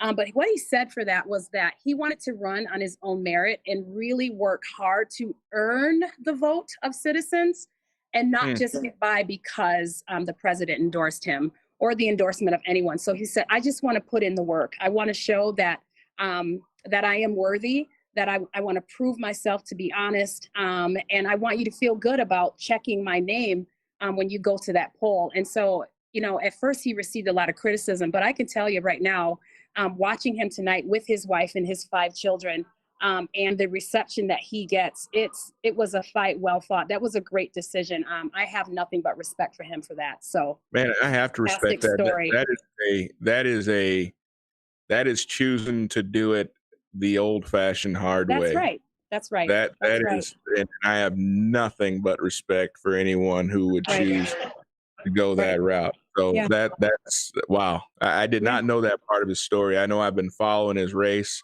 from a distance. He's not in my congressional district, but he definitely caught my attention, and every time I've ever heard him speak, I've always been inspired. So that's fantastic. You know, we're seeing more and more of this. We're seeing more and more of this, and you know, this whole silent majority business is definitely going by the wayside. So, CC, don't feel bad. I mean, bring those guys in. If I understand you are there for an event, as you have an opportunity, no matter who we're talking to, we will break to hear from them. That's what we want to hear. We want to hear how these races are going. Okay. And we want to hear from some of our leaders. So Absolutely. yeah, I will. There are plenty of Blexit members. I'm going to go ahead and pull them whenever I can as well. But just so you know, guys, for people, again, who are not in Minnesota, the polls are closed. So if you did not get in that election line by 7:59, as of 8 o'clock, you were done. So the polls are closed. So now we're just waiting on those results. So, you know, we're on pins and needles here, obviously hoping for for Minnesota to turn red, but the polls are officially closed. So yeah. we were simultaneously streaming to YouTube. I went off on I don't know if you were listening, CC. I went off on a little bit of a rant about how the Democrat Party could say that because I am Black, that I do not have the right to choose who I vote for. But if I am a woman, I have the right to choose to murder my child and to throw them in a dump. And I made that comment, and Facebook ended my stream. So we are. Oh dear. Yeah. Wow. Yeah. So we are strictly on YouTube at this point. So ND Live. ND Live. So we got to have three different. It's cancel culture. So we have to have send me another stream link, and we can get started again. So but it's the time in which we live. So Rusty, so tell me, how has the voter turnout been in Texas? Oh my gosh, it's been so massive. We had more votes in early voting than we did the entirety of the 2016 election, which ought to tell you a lot. You know, I mean, a lot of these first-time voters. Are you serious? Yes. These votes, it has been absolutely incredible. Record-breaking numbers in voting in Texas. Wow. But it's first-time voters. So many first-time voters. You see it all over. They're announcing it all over every, social media, everything. The radio's been nothing but, hey, it's been such a great election. Everybody get out and vote. This is probably the most active get out and vote campaign I've ever experienced in 45 years. I mean, it's just everywhere. You can't turn on Facebook, Twitter, you name it. It's all over. People are sending you where the polls are at constantly. And by the way, I am glad to see that it's not just me that gets canceled on Facebook, because I get that a lot. but no, definitely, man. It's been crazy. Lots of people. I know a lot of people got off work today and went to the polls, and it looked like there were lines starting to form, pretty early. 5:30, they started forming lines, 15, 20 people even in our small town, which has about 29 people and 16 dogs, So there was certainly a lot of voter turnout everywhere. And I think that's why, when I tell you that I think things will start catching up later and we'll start to see the red wave kind of roll over Texas, I think that's why, because, people got to get off work to go vote, and not very many Democrats have jobs. Sure. Of course, we're probably going to get canceled for that too. Well, it would not surprise me, but we'll continue to be true to ourselves. So, I do have, I apologize. Anisha is asking for that link. I apologize. She's just not able to. Can someone give her the live link to be able to get in? So the link that I sent, Okay. the link Soder. Uh-oh. Yeah. So the link that I had, You need me to send it again to you? Cece, could you send the link that I sent you? Can you send that to her? You sent that to me in the other platform. In Messenger. Okay. Actually, never mind. I've got it right here. I'm going to send it. I'm going to send it to her right now. Perfect. So, well, we've got a treat for y'all. I'm excited to have this young lady who's coming up. She is a rising star. I'm really excited. So first time voters. So first time voters, though, Rusty, are they're kind of a gambit, right? I mean, you don't know how they're going to go, right? Well, that's a big problem too. I think a lot of times when you hear so many first-time voters, I want to say it's about half and half, because you start to see people talk about being first-time voters and they're 50 years old. I've never voted. I never thought my vote counted, but this time I've got to get out and vote because it's so important. And then the other side, you see colleges. I mean, they're busing people for registrations. They're taking people to be registered in college like crazy. So a lot of these first-time voters are the young college kids, the very woke generation, if you will, the people who believe that they have the new chance for socialism to be the free new way. I have to say that the new voters are half and half, but it just shows the numbers being so exorbitantly high. And I think Texas, I mean, obviously we're infected by the California flu here. So many people have moved over. Californication has come to Texas simply because we had killer economy. We offered all kinds of tax incentives for business. They brought tech companies left and right. And of course, our legislature, let's be real, the legislature of Texas is predominantly Democrat due to Houston, Austin, San Antonio, and Dallas. And so that they've offered these huge incentives for people to come, and they get here and they forgot what they left. They forgot how they trashed their own state, and they came to ours, and now they're bringing it with them. So I think you're going to see a massive, upfront of people who early voted. They got out. They wanted to throw this in there. I think that's what you're seeing in like Dallas County. Houston has already turned in a vast majority of their votes. But when you start to see these smaller communities, these communities outside that waited till the day of, and they're just packing the polls up today, people who got off work late and had to go in and vote and things like that, I think you're going to start to see the red wave come back. Well, I mean, and right as you say that, Texas is now pink. So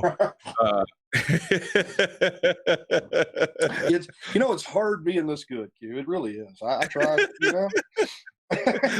right on cue. I pull it up and Texas is pink. So and you mentioned something that is very near and dear to my heart, right? And when in talking about college campuses, right? And how a lot of these young people have really been inundated, right? With this socialism infection, right?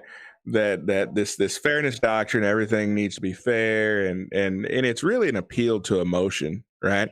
And there's nothing wrong with emotion in and of itself, but as a wise man once said, the facts don't care about your feelings, right? That's right.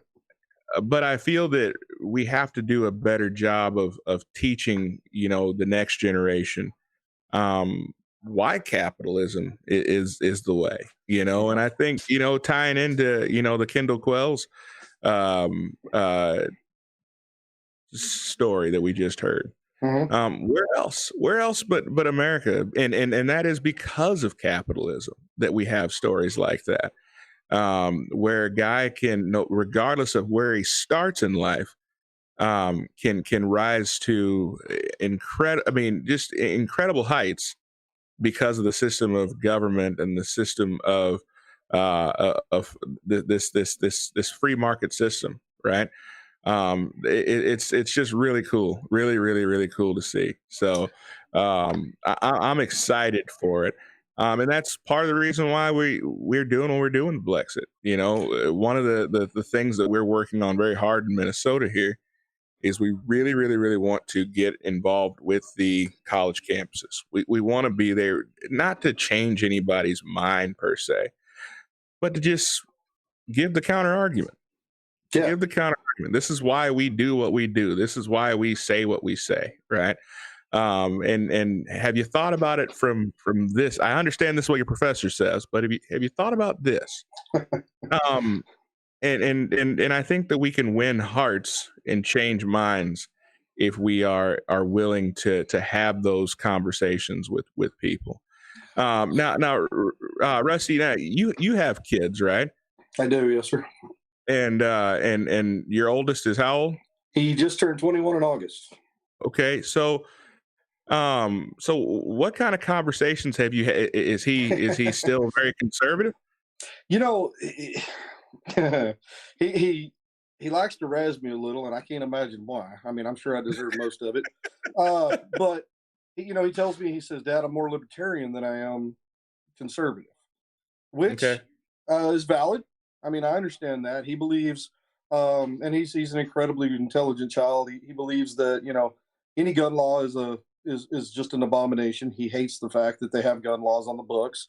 He believes in the Second Amendment. He's very constitutional. Believes in the right of freedom of expression, freedom of speech, those kind of things. He wants to say taxation is theft. He doesn't like them taking money out of his check, obviously.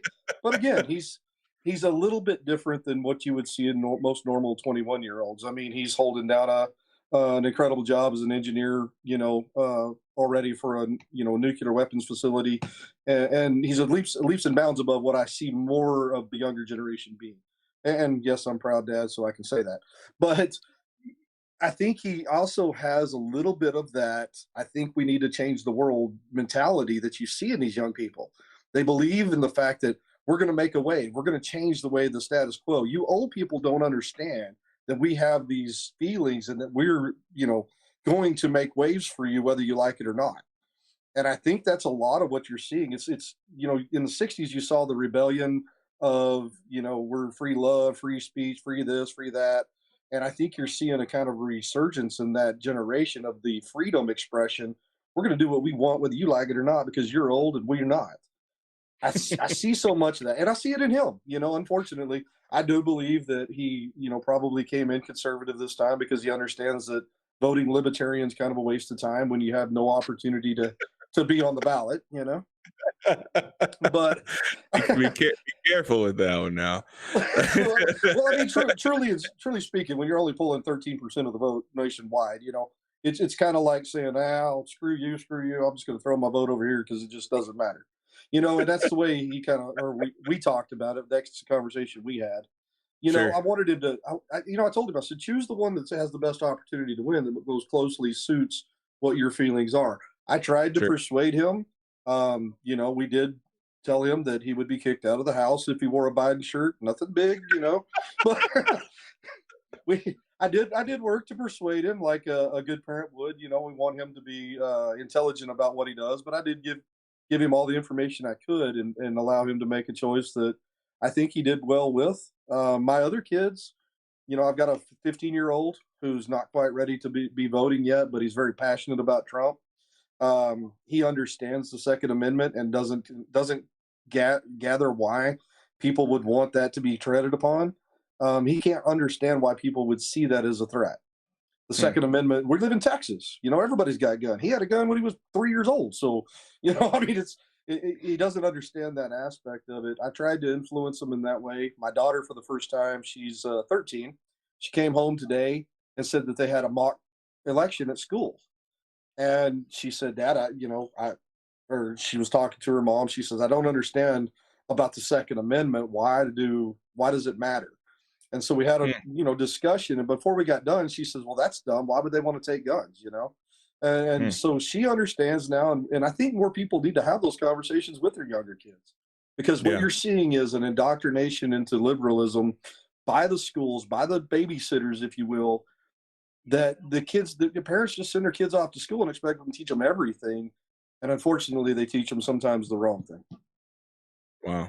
Wow. No, man, I give you all the props in the world. That's fantastic. Because that's a parent's job. Parent's job is, and I had fantastic parents. Fantastic parents. I would not take anything away from them. But one of the things that I wish that they would have done a better job of is they told us through how they lived what they believed, right? We understood where they stood. But I don't feel that they didn't always explain to us why they believe what they believe, right? One of the things about an older generation is it was always believed you don't discuss politics and religion. Those things are never discussed. Yeah. I mean, it's true. If you'll remember, that was one thing. You just didn't do at Thanksgiving. You just didn't gather up around the table and discuss politics and religion. And we might have been better off back then. And even money. That's one of the things that we never did discuss at home was money. And unfortunately, you get out on the world, you get to college, and then all of a sudden you realize there's things like taxes and, loans and credit and stuff that you don't realize that is really should have been taught to these kids way before they got to where they're at. And one of the things that my dad always, and I kind of like you, I think I had pretty reasonable parents. One of the things that he always said, and one of the things I still believe to this day, is if you ever want to get rid of Democratic votes, all you have to do is force people to write a check for their taxes. Nobody these days has a clue as to what they pay in taxes. Yeah. If you never want another Democrat to win office, make everybody go down monthly and write a check for their taxes. Because once they realize how much they pay, dude, it's all over. But your son told you taxation is theft, right? He does. So. He did, yes. Now I had that conversation. Every Halloween we would have the dad tax, and I'd get all the Reese's out of the bucket, and that was the dad tax. So we learned about taxes in this house, buddy. Let me tell you. Oh man, no, that is fabulous though. And we try to do the same thing with our kids, So I kind of make a joke about my son, my 9-year-old anyhow. Him and my daughter, we were driving through this really beautiful neighborhood and driving along the lake, and there was this massive house. And my daughter says, "Oh my goodness, I would love to live in a house like that. That house is awesome. That's beautiful." And my 9-year-old says, "Yeah, it's pretty nice. I'd never want to live there though." And my daughter says, "Oh, why is that? That place is beautiful." He says, "Do you know what the property taxes on that place would be?" That's some education right there. Good job, man. Man. So I got a kick out of that. I had to pull the car over, man. I thought that was hilarious. He says, "Do you know what the property taxes on that place would be?" So that's awesome, man. One of the things that we talk about a lot of times is participation trophies. People don't understand what it takes to put kids in these sports, or to put kids in position to do the things that they want to do in school and stuff. I guarantee you my kids do. My kids understand the value of how much we're going to spend for them to show animals, or how much we spend for them to have softball bats and bags and gloves and fees and dues and all those things, because we talk about it and we show them how expensive it is and what they're doing. And I think it's just important. I think if you don't start at that level, man, if you don't start before they ever get to the point where they think they know everything, then you'll never get it across to them. Sure. No, I agree 100% with that statement. And I keep going back to Blexit. One of the big pushes, and one of the things we talk about the most is father absence, right? Oh, for sure. And how, especially in the Black community, we have over 70% of Black children being born into single parent households. and what that meant to me and what that meant to you. We've been talking for a short period of time, but you've already talked about the impact that your dad had, and some of the things he talked about, writing a check for your taxes, right? The impact that you've had on your kids, the impact that I try to have on mine, and how important it is to have that father figure in a home. And if you don't, all the terrible things that can happen as a result of that. Higher incarceration rates, right?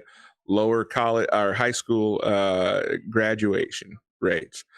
All those types of things that come about are what bring us to a place that we are now, right? And I'm still scared of doing something stupid with my dad, right? Every day, right? I mean, and my dad is, is a senior citizen, right?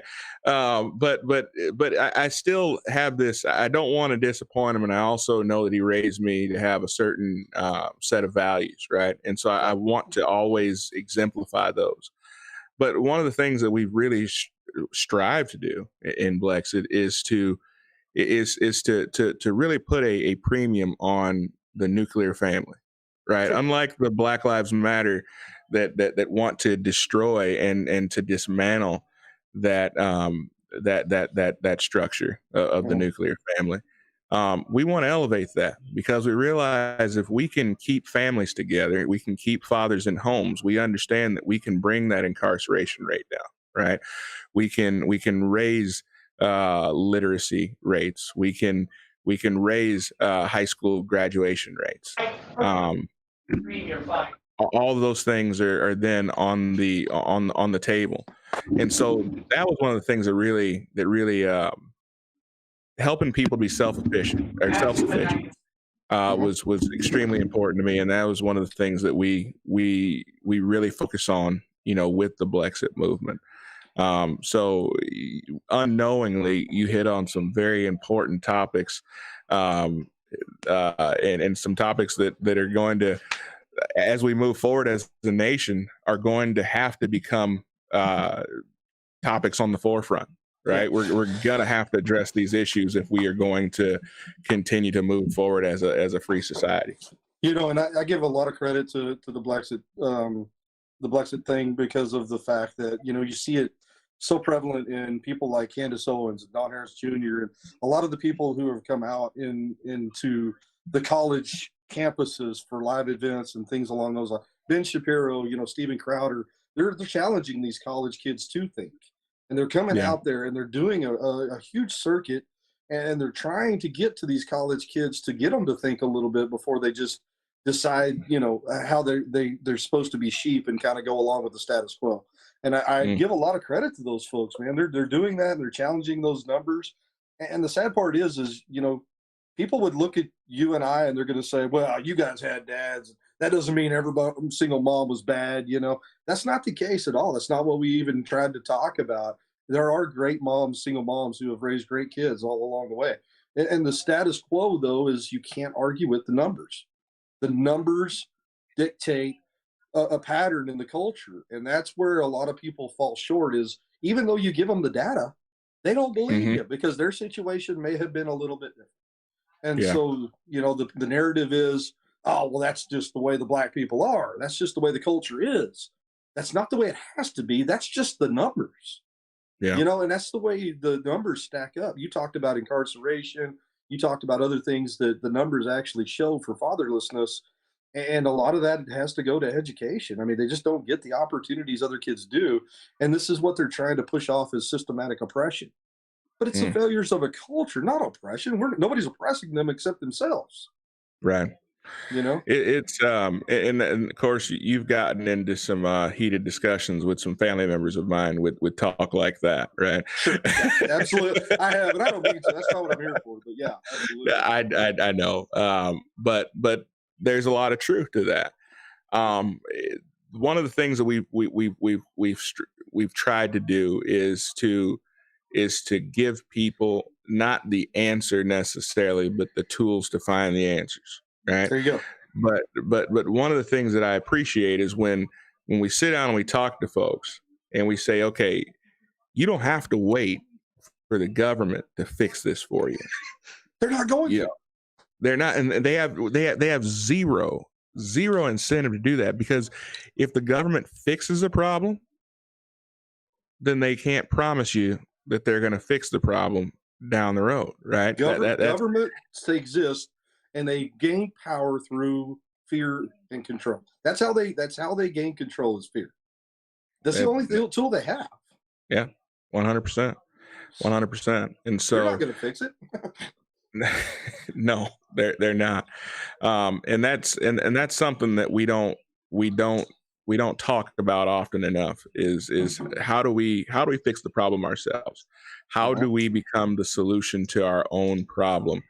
And that's the biggest fear of a government, right? The biggest fear of a government is for the people to see themselves as their own solution, because at the point that they see themselves as their own solution, then they no longer need the strong hand of the government to come in and to fix it for them. It takes away the excuse, Q. It takes away the excuse, and that's the problem. It places, responsibility with the person, and people have tried so hard in the last several years, 20, 30 years, to pass the buck. Nobody wants to take blame for anything. There needs to be an excuse there. They always want to blame somebody else, and so you put the power in the people, like you were talking about, to make the change and do the things themselves. They lose the excuse, and then all of a sudden they have to face reality that the failures are theirs and theirs alone. And that becomes really hard for people to do for some reason, and I don't understand it. I think we both understand it. I think we understand it. We don't necessarily agree with it, but we understand what's going on. So better term, agree with, yes. And I think we started doing that by electing Donald Trump. People saw the issues. People saw that the government wasn't helping. So they wanted somebody, like we talked about, that was not a politician. They wanted somebody to come in and let's have a business mindset. Let's go for some money. Let's make economy great again, so that I have that opportunity as a person to build the American dream that we all know and love and want. But we have to have that responsibility placed on us, and it takes somebody like Donald Trump to get through the status quo of the politicians. Well, that was one of the things that I knew that Trump was going to be the nominee. He wasn't my initial choice. My initial choice was Ben Carson. After I got to know Ben Carson a little bit more, and I think my wife was actually pulling for Ted Cruz in the beginning, because we knew where those people stood, right? I mean, the problem with Trump in 2015 was that none of us really knew. None of us really knew how he was going to govern. We didn't know if he was going to govern conservatively or if he was going to govern as a leftist. So we didn't really know. But now, fast forward, we've seen that he's actually been pretty conservative. I mean, there's some things that he could have done that I felt could have been more conservative, but he's been fairly conservative. But as we've watched, as we've seen, in over the last in my lifetime, one of the reasons why I really liked Ben Carson is he made a comment. He says Washington is full of lawyers, and what do lawyers do? They argue, right? they argue. They make arguments, right? And he said, we need to get more engineers. We need to get more businessmen. We need to get more doctors, people who are results driven, who want to talk about solutions, who focus more on solutions than they do problems. And you know what? I can't argue with that. That made all the sense in the world to me. And so when you have somebody, come in from the outside, outside the beltway, as they say, you bring in someone who has Soder's at another party. Is he okay? Yeah. So, but when you bring in somebody who has that background, you can't sit in a boardroom. Where else besides government and besides Congress can you be there for an entire session for a year and not be able to point at anything meaningful that you did? For sure. Well, weatherman. No, touche. You could be a weatherman, right? But where else other than government can you get away with that? Anywhere else in the private sector, you're not judged on your ideas. You're not judged on your intentions. You are judged based on your results and what you do. You bring up a really good point. If today we could take and just make it nameless, if we could make Donald Trump nameless and take away his personality and run him just strictly on the results that he's gotten since he's been in office, he is landslide bigger than Reagan ever thought about being. If you just did the results, if you could just take the results, put them on a big board and say, okay, would you vote for this guy or this other guy? Donald Trump walks away with this election and probably the next 25 elections based off of strictly the results that he's gotten since he's been in Washington, D.C. What this election comes down to is the hate of a personality. It becomes down to whether they can stand his personality enough to admit that he's done good and vote for him, or they hate him so bad that they're going to vote against him. It has nothing to do with results. And that's sad when you talk about where else can you run on the basis of intent but not result. That's government, obviously. And now they're pushing right back to that same swamp that we had where it's nothing but intent. It's nothing but empty promises. The results don't speak for anything because of the hate of a personality. It's a sad state of affairs, in my opinion. Yeah, no, I couldn't agree with you more. I could not agree with you more. But I feel like that's coming around, that's changing. I feel like that the status quo, as you mentioned, people are getting sick of it. I feel like people are waking up. They're wanting to see results. They're wanting to hold their government accountable. I don't like the way that it always is. I don't necessarily like the way that it's always gone about. I don't want to see buildings burn, right? I don't want to see, stores looted. But if you decide you want to go to Capitol Hill and you want to raise hell, do it. Yeah. You want to go to the White House and raise hell, do it. You want to go to, the state legislator and raise hell, the governor's mansion, do it. Just don't hurt private people or property. Yeah. Don't hurt personal property. But BLM had the perfect opportunity, and I was with them. I mean, as strange as it sounds, I was with them whenever they first made their waves over George, being kneed on. I was kind of with them. Okay, you make a point. I'm with you. Okay, you want to throw a fit? Fantastic. Let's throw a fit because it needs to change. We need to do something. Yeah. And then they completely wasted it. They completely moved well past their point. It lasted way too long, and it got way too violent, destructive. And so you're right. Make your point. Come out. Yeah. Raise hell, like you said, because it's valuable for you to have that freedom of expression to be able to have discontent with your government. I think that's a great thing. I think we should have discontent with our government when they're not performing the way we ask them to. Sure. But then all of a sudden, you've got to have some sort of decorum enough to be able to say, okay, enough's enough. Now let's go back to where we need to be constructive and not destructive. And I think they lost that battle completely when they went destructive. I had this conversation with that same family member that you and I both know. Right. And I said, there was a golden opportunity to be had. And I hate to say that because a man died, and please understand where I'm coming from when I say this, but there was a golden opportunity to change the course of history when George Floyd died, where we could have had a serious talk, and your son would have enjoyed the conversation, a serious talk about this police state that we find ourselves living in, right? That we could have a serious talk about over-policing. And unfortunately, she didn't particularly care for the direction the conversation went when she brought up the fact that, well, we're disproportionately, as Black people, we're disproportionately killed by the police. And that's not bad at all. Well, but you know what? Disproportionately policed. Yes, I would say yes. We are disproportionately policed. I don't really get into the killing, conversation as much. because there's a lot of things that play out in that, right? And a lot of times we don't know all that happened during that interaction, right? For sure, yes.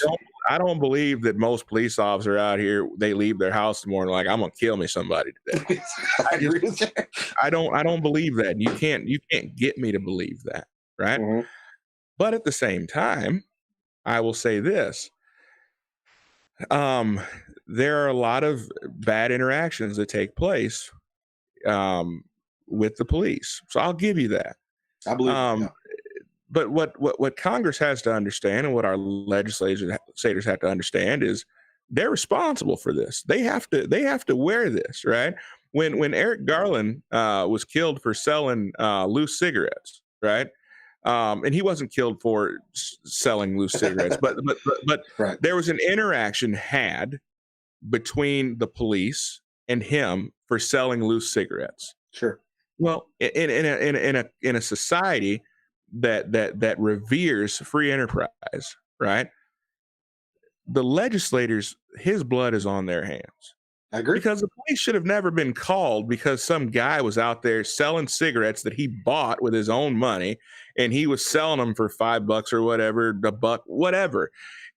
Really, that's a crime. That's what we're going to use taxpayer dollars to. There are people out there being abused. There are children being abused. There are people who are out there doing only God knows what, and that's the hill you decide to die on, for lack of a better term. Are you serious? No, And I so, agree with you. you know, anytime these people make a law, they are literally giving a man with a gun the right to enforce it, right? And that is disgusting to me. Absolutely disgusting. And so we had a golden opportunity after that incident here in Minnesota to have a legitimate conversation about over policing in the United States.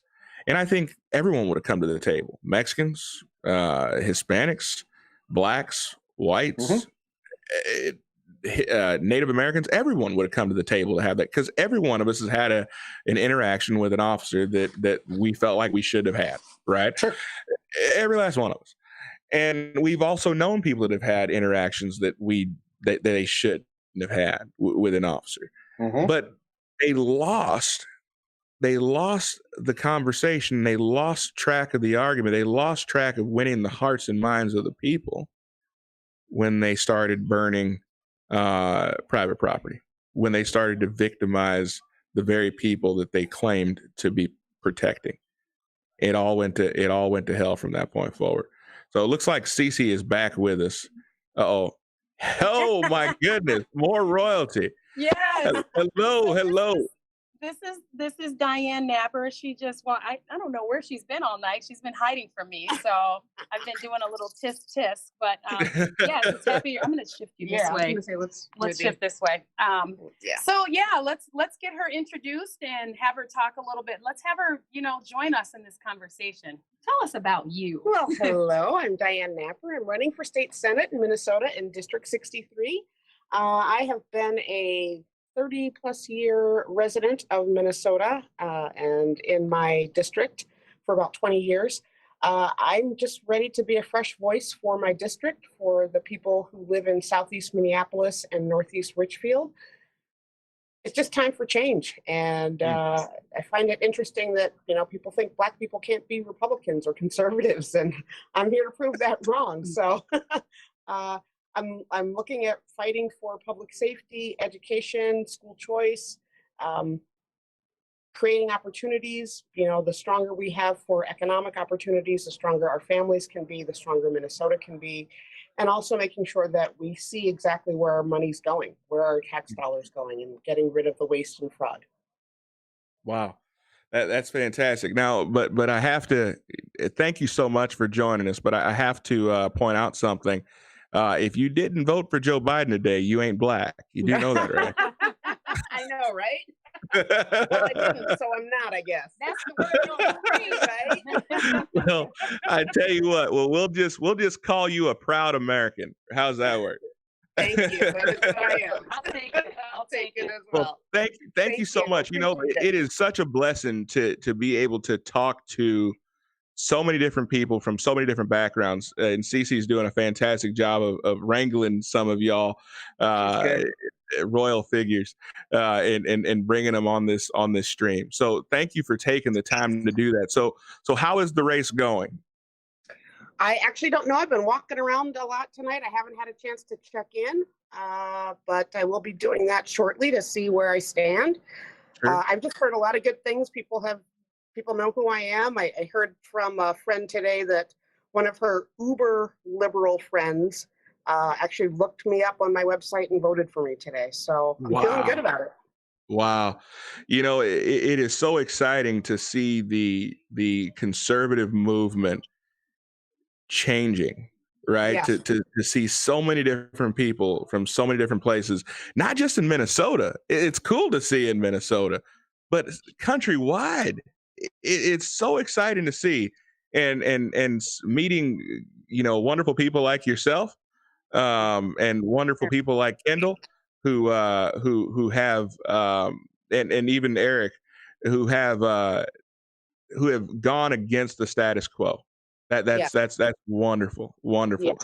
I have to ask you. You are a very intelligent woman. I've checked you out also. What made you decide to run for office? A friend of mine texted me at about 11 o'clock one night and said, your district is looking for someone to run for state senate. And I said, let me sleep on it. And I've been involved in politics for the last 15 years after meeting my husband and reading Up From Slavery by Booker T. Washington. And that is really what inspired me to go, all right, it's time to turn things around, because Black people are being told things that aren't true. And it's time to let people know about that. So. Wow.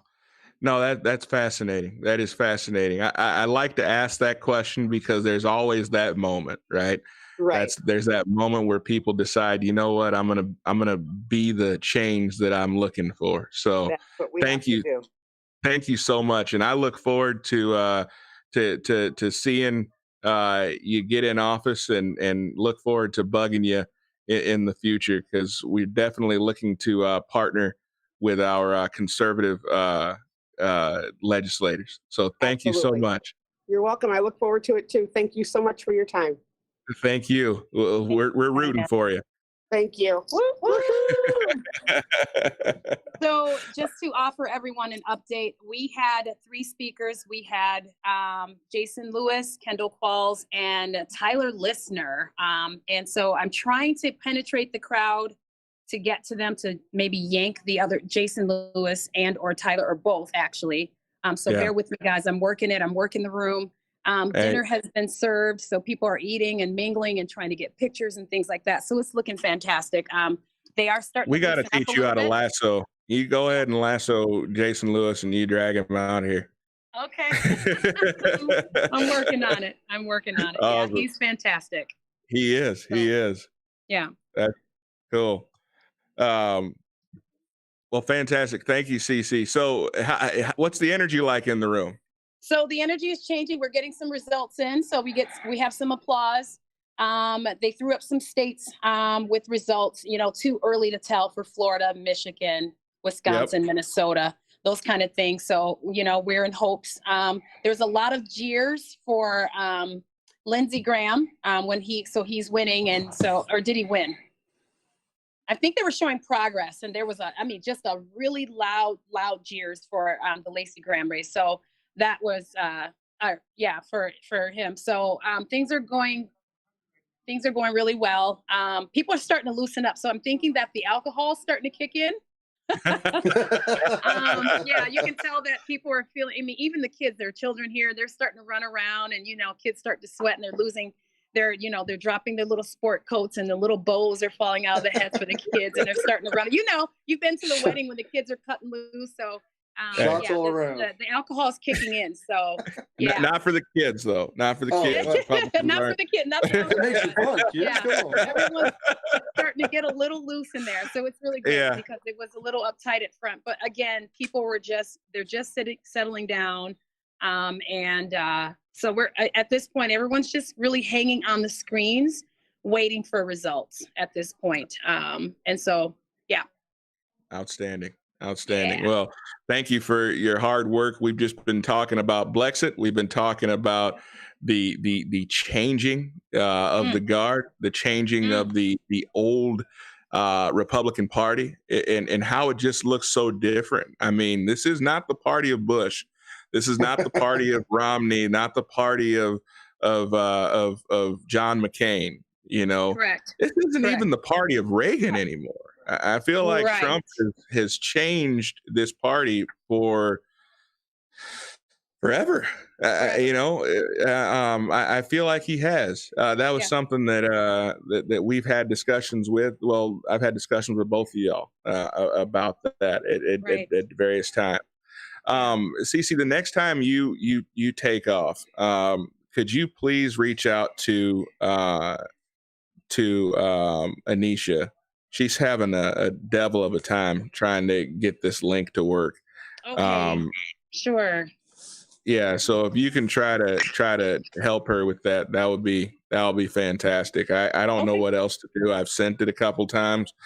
I tell you what, let me ask her for her email address. We can just email it.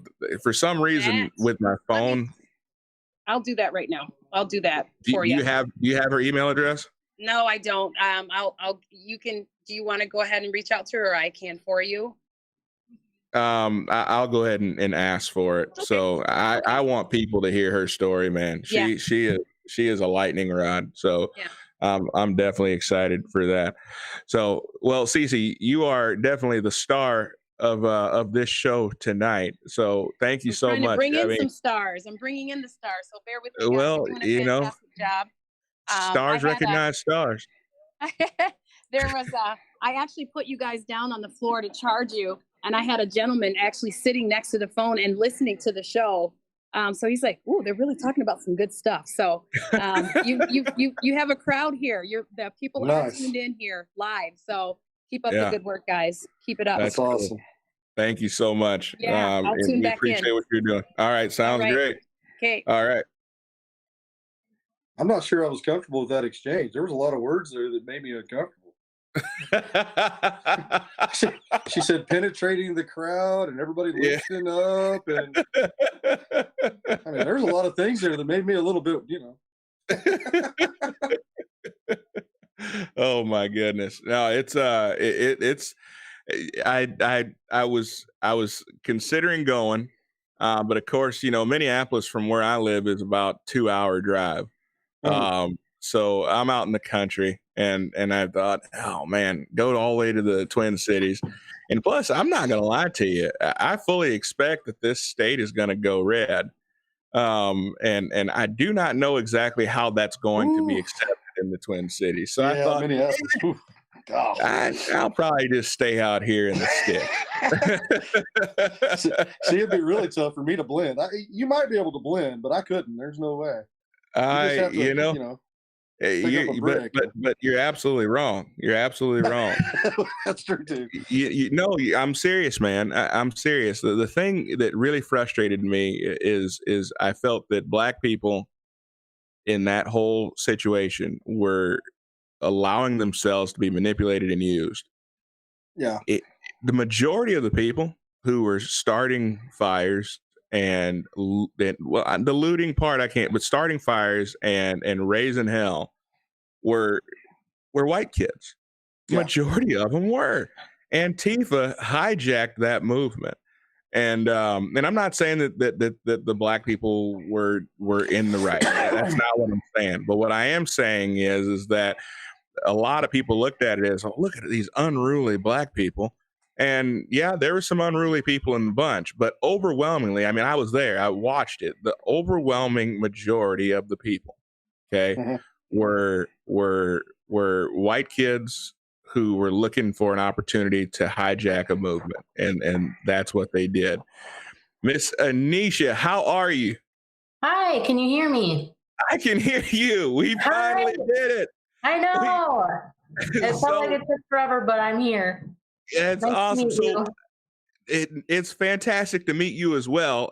I've been hearing your name as a star, and so Oh, you've recently you've recently joined us in Blexit, I did. and I wanted to have you on because I think you embody a lot of the principles that we hold dear, and it's great to have you. So let me. So I was texting you the link. Mhm. Were you not getting it coming through on your side? No, I wasn't. I was getting your actual like text messages, but no link. No. Okay. So, well, I wish we would have thought to do the email an hour ago, but Right. we didn't. So this funny looking gentleman on the screen with you is Rusty. I had to bring him on because I'm from Texas originally, Miss Anisha, and so when I left Texas, I Mhm. gave Rusty the key to the state, and I told him, "You can have this key, you can do what you want with it," but I told him, "You are not to allow this state to go liberal, not allow this state to go blue." And it was Texas was trending blue earlier today, and so I had to get him on and reprimand him for that. So I accept my penance. I sincerely apologize. No, and I'll do a better job, Q. My bad. Oh man. So Miss Anisha, so where are you from originally? Are you originally from Minnesota? I'm originally from Minnesota. Okay. I was born and raised in a suburb of Minneapolis, so I didn't live in Minneapolis, but a suburb of it. Okay. And so you recently joined us in the Blexit movement. Yep. I have to ask, I mean, what drew you to the Blexit movement? Well, I have to say I'm a huge fan of Candace Owens. Okay. She, like, I was just kind of on YouTube, Instagram, and I think she just popped up, and it was one of her segments where she said, "Yep, I took the red pill," and I was like, "Oh, well, what does that mean?" So I kind of did some deep diving of, okay, well, what is this red pill that she's taken? And I did some research, and I've taken the red pill. Thanks, man. Well, fantastic. So what does that mean to you? I mean, what are some things? So are you saying that you weren't raised conservative? Was your Um, family very conservative then, or? it's kind of so it's interesting because my mom never brought up politics in our household. It just wasn't a topic. Sure. But when I would go see my dad, it was Fox News, Rush Limbaugh, 100% conservative. Right. But he never once in my entire life did he shove his political views down my throat. He Mm. never was like, "Oh, you're going to be conservative. This is how how you have to act." It was never like that. Um, so I kind of just was not involved in politics at all. I still kind of am not. I'm still trying to gain the courage to voice my opinion. I'm getting there. I'm Don't here right don't now. don't So don't do it. Don't do it. Don't listen Right? to him, Anisha. We need more young people voicing their opinion. I'm just messing with you. If you follow me on any social media platforms, I get myself in trouble a little bit. So I heard you got kicked off of Facebook Live, right? yeah, I did. Yep. But you know what? If standing up for the people who can't stand up for themselves gets me kicked off, I'll take that.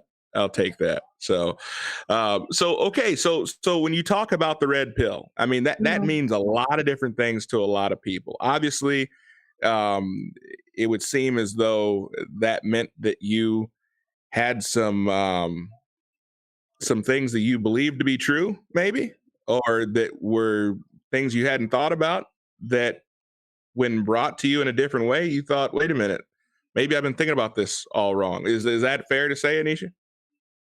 Yeah, so like I stated before, I was never really into politics. you know, I've been on social media ever since I was a teenager.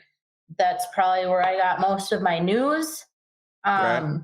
Right now, I don't watch any mainstream media because I'm sure you guys can attest this. It's pretty much all lies and fabricated and, you know, all that stuff. Anisha, hold on. So, Hold that thought yeah. real quick. We've got Cece, and she's got more royalty from the party that I didn't get invited to. Royalty. I'm joking. I'm joking. How goes it? I have Max here, and I'm going to let him introduce himself and tell you all about him. And this party is just getting better and better. I just keep going in, finding goodies, and I'm yanking them out of the cookie jar, and I'm pulling them off to the side. So this is awesome. Yeah. Well, hi everybody. I'm Max Reimer. I'm the national committee man for Minnesota, and we have mixed results tonight. But I think what's really interesting is Donald Trump has taken betting odds. He is the favorite now for the first time since January. So things are shifting rapidly. North Carolina looks like it's going to flip. Pennsylvania looks like it's going to flip. Everything is going about as good as you could possibly imagine right now. So yeah. No, that's fantastic, man. I think I've spoken to you once or twice before. Great to put a face with a voice and with a name. So what got you into politics? You're a young guy. You could have done anything, and you decided to get active in politics. Why? I got 2 kids, man. I got 2 kids. So when you have kids, right, you think about their future, you think about the future of this country, and you think about how you can keep them safe, how you can keep a prosperous future for them. And that's why I'm a Republican. That's why I'm a conservative. I know that, you know, the only way that we preserve our culture, the only way that we preserve an economic future for them is to be a Republican. There is not a choice really for me. So threw my hat in the ring for State House in Minnesota a couple of years ago, and then threw my hat in the ring for national committee man. So I'm kind of the go-between between the National Party and Minnesota's Republican Party here. And man, you could probably not ask for a better circumstance than what we're experiencing right now. I mean, it's great because, you know, CC has been grabbing people, and of course the old, and go with me. I'm not trying to get myself in trouble here, but there's really no speed bump between my mind and my mouth, so forgive me for that. But the Republican Party was always the party of old white dudes, right? And you are not an old dude. So it's so cool to see the party getting younger, more vibrant, more excited, and really and truly becoming more conservative at the same time. So absolutely. Man, it's are you seeing you've been involved in the party for a while. What are some differences that you have seen in the party and the makeup of the party in the last 4 years? I think that Donald Trump is opening up all new doors for our party because he doesn't lie. He doesn't lie. He doesn't pander. He tells you the truth, no matter how hard that truth is. And a few things that I want to recap tonight is Florida's exit polls came out, right? Donald Trump, it looks like, has overperformed with Black voters by 5 points. He has overperformed with Hispanic voters by 12 points. He has overperformed with Cuban voters in Florida by 15 points. People just want the truth. They want to be told the truth. If it's a hard truth, they still want them to be told the truth. So I think Donald Trump has opened up those doors for us. He has taught us that winning is important, but pandering does not matter. It doesn't influence anything. Not with the Black vote, not with the Latino vote, not with the white vote. It doesn't matter. Tell the truth. And that's what the Republican Party is fast becoming. And you're seeing those results tonight. Wow. Well, you got a lot of passion, dude. You about to get me up and excited. So listen, it's contagious. I got to tell you, it's pretty contagious. CC knows things are changing right now in front of our eyes. The coalition is changing. The coalition of a Republican voter. Tell the truth. If you're running for office, tell the truth. Stop pandering. You don't need to lie. You don't need to nuance what you're saying. CC's vote and my vote, they're earned the same way. Tell the truth. Yeah.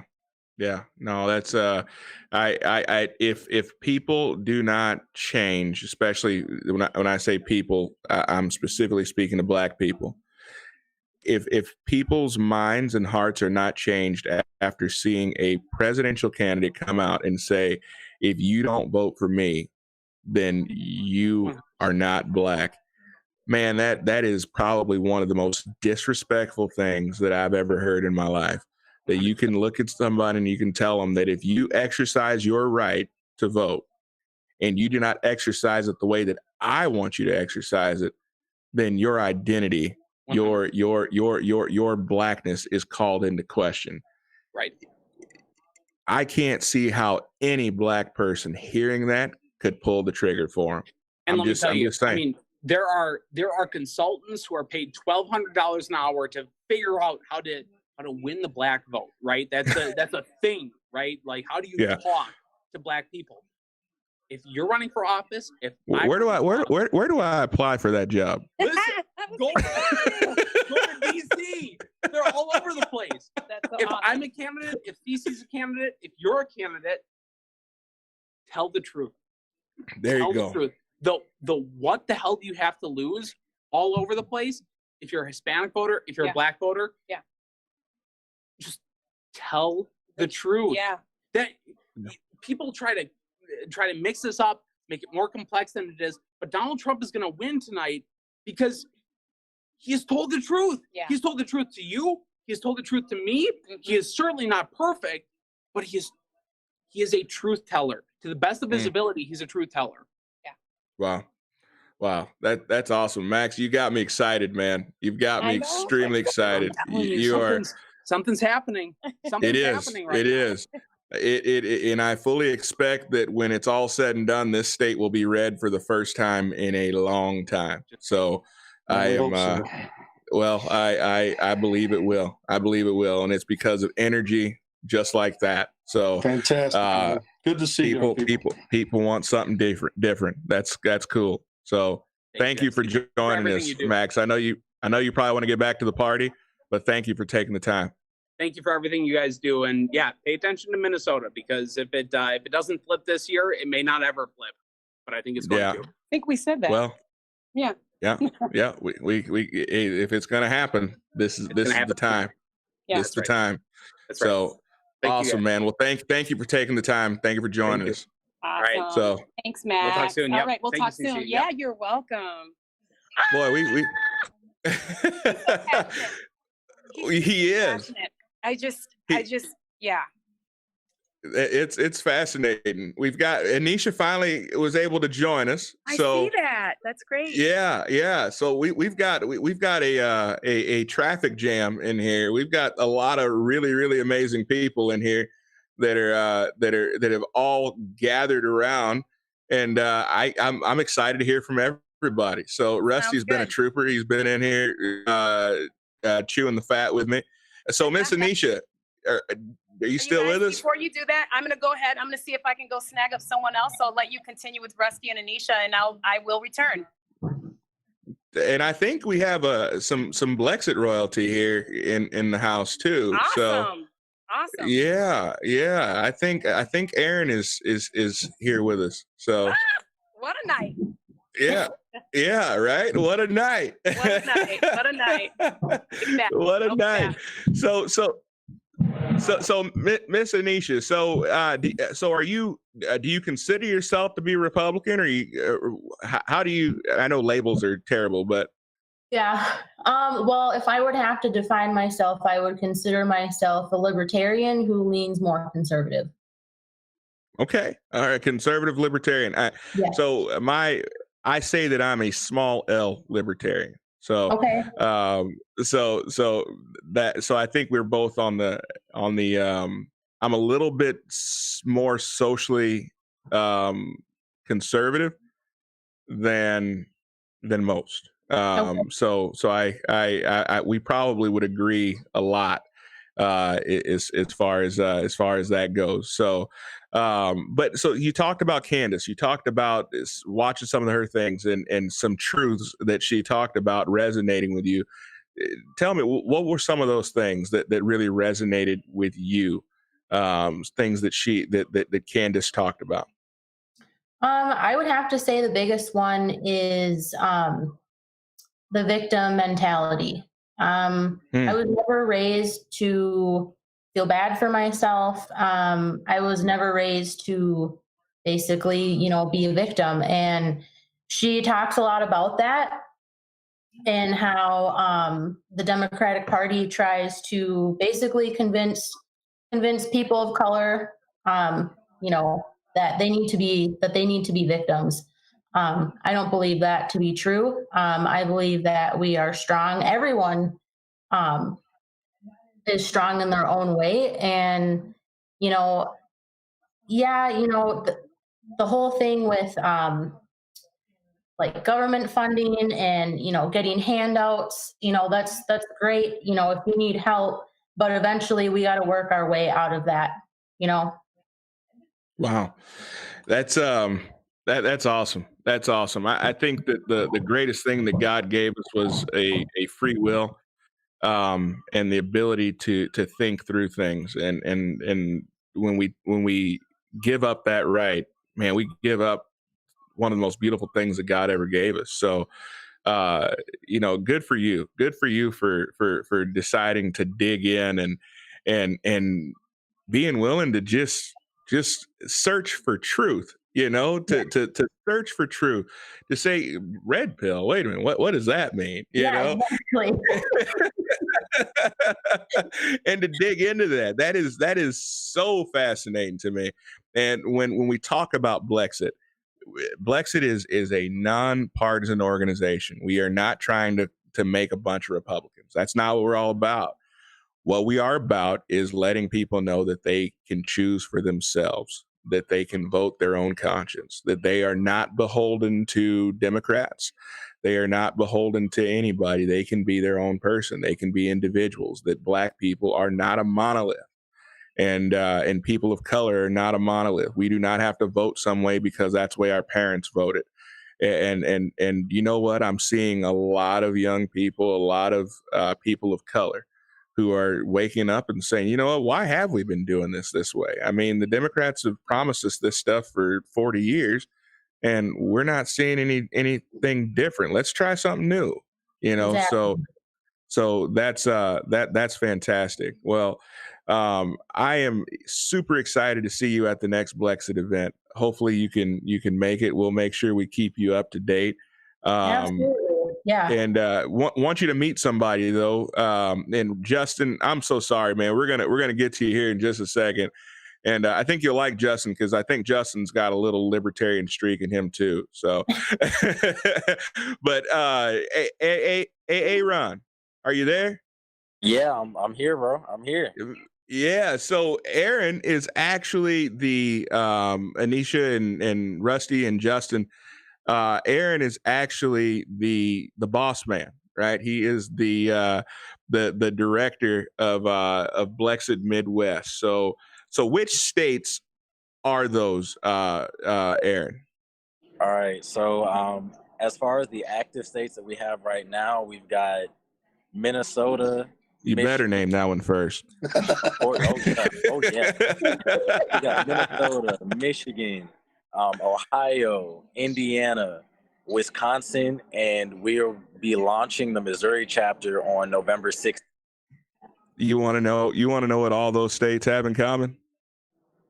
Oh, I hope they're all making good choices tonight.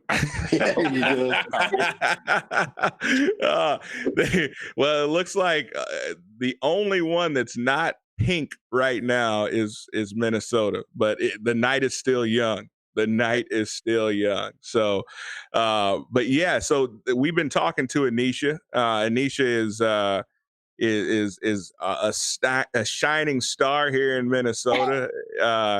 Got to read her story on, and I'm sure you've read her story also on our Facebook group here in the Minnesota chapter, and just talking about how she got introduced to Blexit and how she got introduced through Candace Owens and her videos, and and just really resonated with the message that Candace was spreading. Really resonated with her.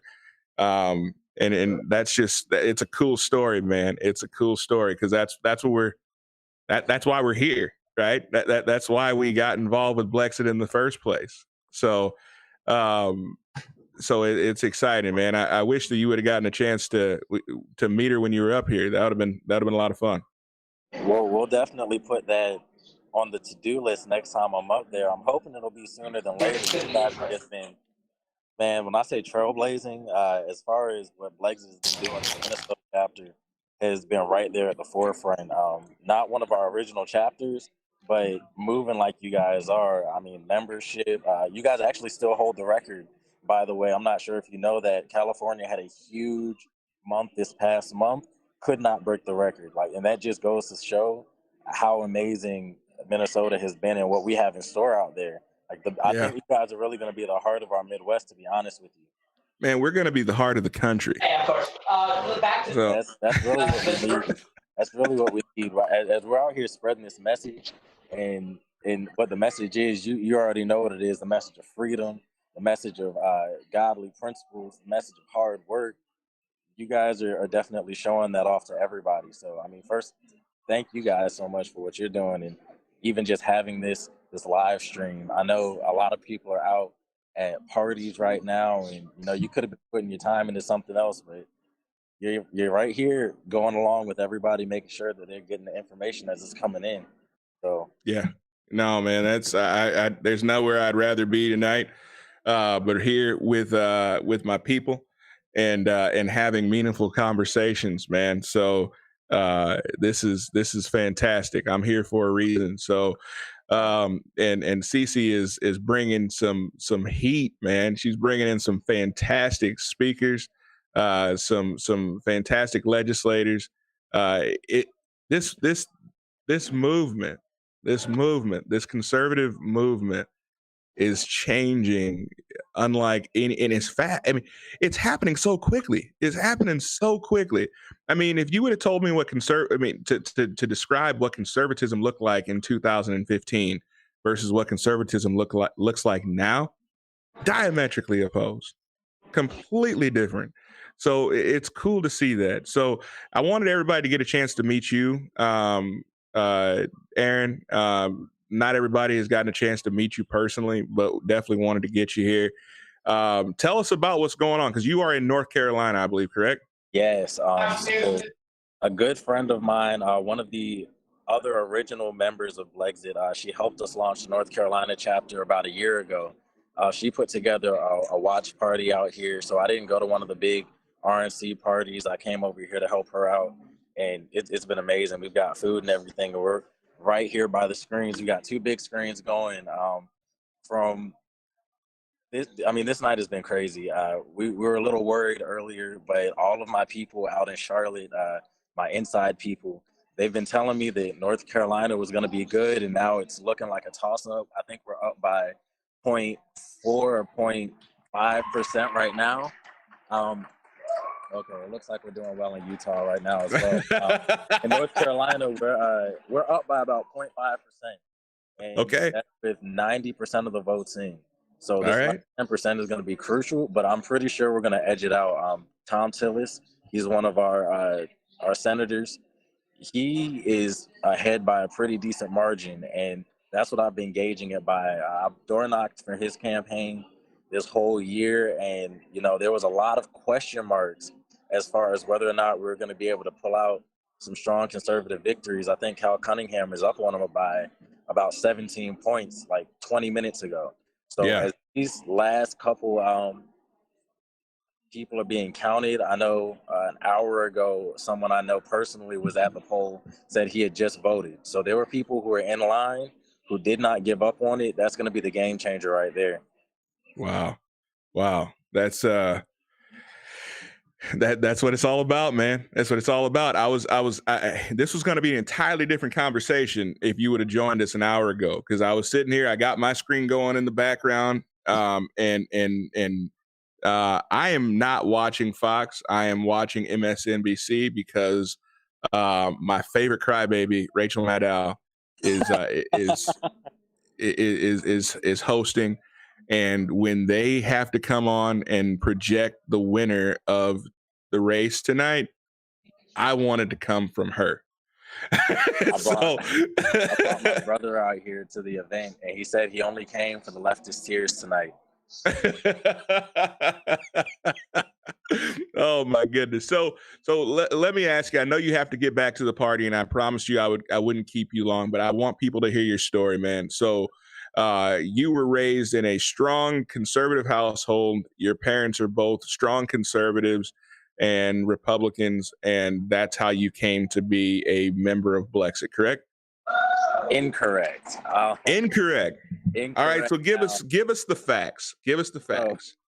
So I was very blessed to be born into a family with very strong Christian values, raised on those conservative values, as you were saying. But both of my parents are staunch liberals. My mom actually, we had a conversation earlier. She brought up about how it's not the Biden and Harris supporters who are going to be out here rioting. And I had to double take, and I said, did you look at the last 7 months in our country? He actually took the Biden-Harris sign out of the front yard today, though. So I'm not sure if that means that she went and voted for President Trump. She won't tell me. But, you know, we're going to keep the prayers open regardless. Maybe she saw the light. But so, yeah, I grew up with those values, but I grew up in a very liberal city, Durham, North Carolina, where Duke is at. So we've always had that kind of influence. And, you know, public school really shaped me in a way where I thought America was a bad place. I didn't think there was a spot for Black people, whether it be in leadership and government positions, at high-ranking positions in corporate levels. And, you know, it really had me feeling angry. I was angry. I had a lot of animosity towards white people by the time I got to college. Doing BLM rallies and teacher union rallies, I used to actually put those together. And when I was in college, there was a change in me. You know, I didn't want to be angry anymore. I didn't want to feel all this confusion. You know, the devil is the author of confusion. And so I started to get back into my church community. I had a friend. I was so blessed to have so many friends who continue to pray for me and keep the word near and dear to me. And so I went to church with him, and his whole congregation, they took me in. It was like I'd been going there since I was 5. And that was really the change for me right there. They started mentoring me and really just taking me down that path of looking into the Bible for myself, setting up my own prayer life. And as I got to know Jesus closer, I realized that he didn't want me doing these liberal events, pushing for abortion. I never really was a big supporter of the LGBTQ, but I didn't care, so I didn't speak out against it. But I mean, sin is sin. The same way I sin, I want someone to call me out on it and to put me on the right track. I feel like I should do the same, and that's really what started my awakening. So then I ran into some Candace Owens and Brandon Tatum videos, Ben Shapiro, and they took me down the rabbit hole. I started doing my own research and putting that with all of the Christian principles that I had. Conservatism was just, it should have been first nature, but it's where I ended up, and thank God for it today. Wow. No, it's a powerful story, man. It's a powerful story, and it seems to be resonating with a lot of the stories that we're hearing tonight. Different people that have come in, from Tim to Anisha to well, hopefully be soon, Congressman Quells, or Senator Quells. Just people who they didn't allow their starting point to dictate where they end up, right? That they were willing to think outside the box, to think outside of the norm, outside of the status quo, and change their own lives and take control of their own future, man. And that's just a powerful, powerful message. And I asked Rusty earlier, I said, where else does that happen but in the great United States of America? So only in America, man. But hey, I know there's another watch party there. You are a very wanted man, so I will let you get going. Thank you so much for joining us, man. We really appreciate it. I appreciate you guys, man. You're free to. Can I end with one thing? I actually just had a great conversation with somebody, and I think it'll be real important for anybody watching, man. There's a revival going on right now. I just spoke to another gentleman here, and himself, along with a young 19-year-old woman who I was able to meet this past weekend. Her whole family disowned her, but she stuck to her convictions, her faith in Christ, and she casted her first vote in this election for President Trump. And now her whole family is so angry with her about it, but the reason why she did it was because of her faith in Jesus Christ. And this revival is something real. I feel like we're in the midst of it. And, you know, right now, we as a country, we got to be able to come together as conservatives, because the establishment is against this, whether it be the liberals or the conservatives in that establishment. They're against this. And it's going to take all of us together to make the changes that we're looking to make right now. So, you know, anybody who is watching, I just want to remind you guys to stay encouraged, keep the faith, and keep fighting strong. Amen, man. That's fantastic. I'm looking over, and you guys are 1.1 points ahead in the state of North Carolina. So it's going in the right direction. So leading by almost 70,000 points. So, and that's with 93% of the vote in. So, I put my glasses on. I can't see the screen back here. yeah. No, man, it's going the right direction though. But man, Aaron, thank you so much for taking the time. Like I said, I know you're a busy dude. Missouri just got called for President Trump, so your area is going red. So I'm looking to flip the whole Midwest red. That's what well, fortunately, you don't have Illinois, right? That's gonna be some work, but it's doable. It's doable. I'm down for the ride. I'm just saying we haven't gotten in there to put our own little spin on it yet. So we get in there, we'll get it turned around. So all right, man. Well, hey, have a fantastic night. I'll look forward to talking to you, and cheers tomorrow. Oh, the Democrats. Get it. You guys stay safe. All right, you too, man. All right. Miss Anisha, you still there?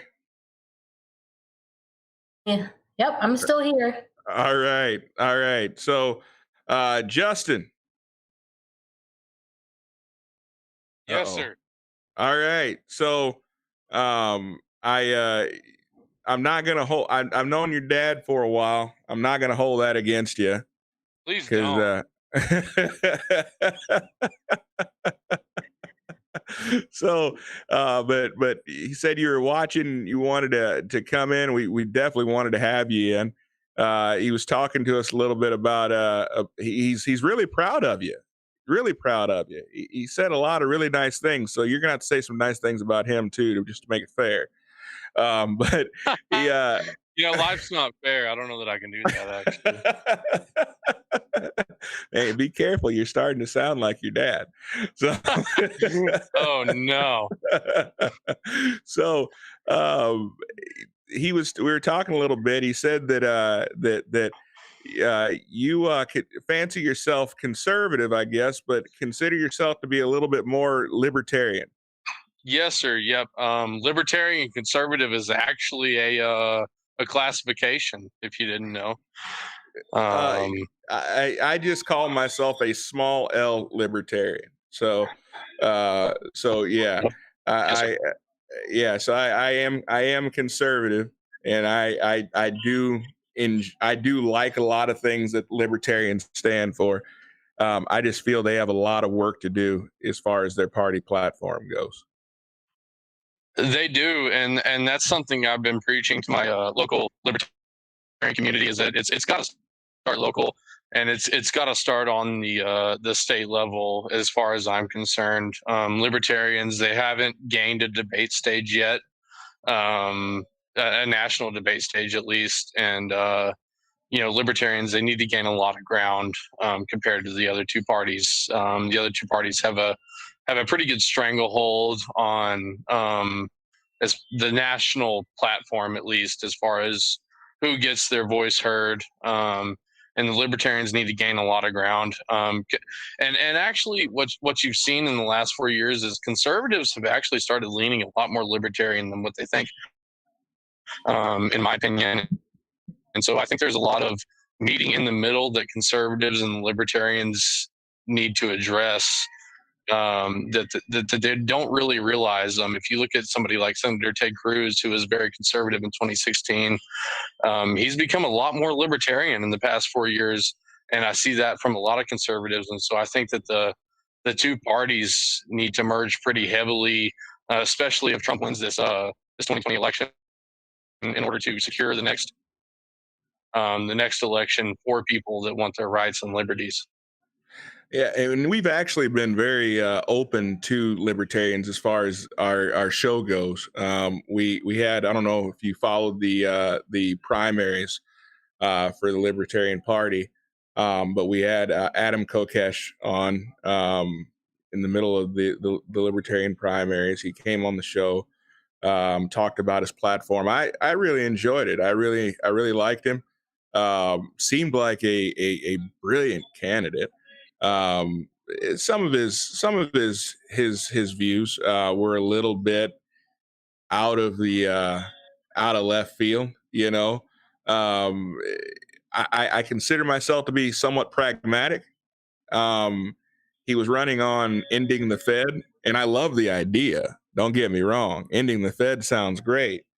Whether or not it could happen, we got a long way to go. Yeah.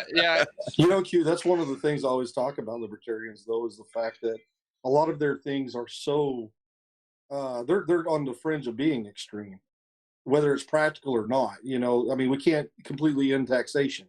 They believe all taxation is theft. You know, it's a little bit more of the extreme version of it. So Miss Anisha.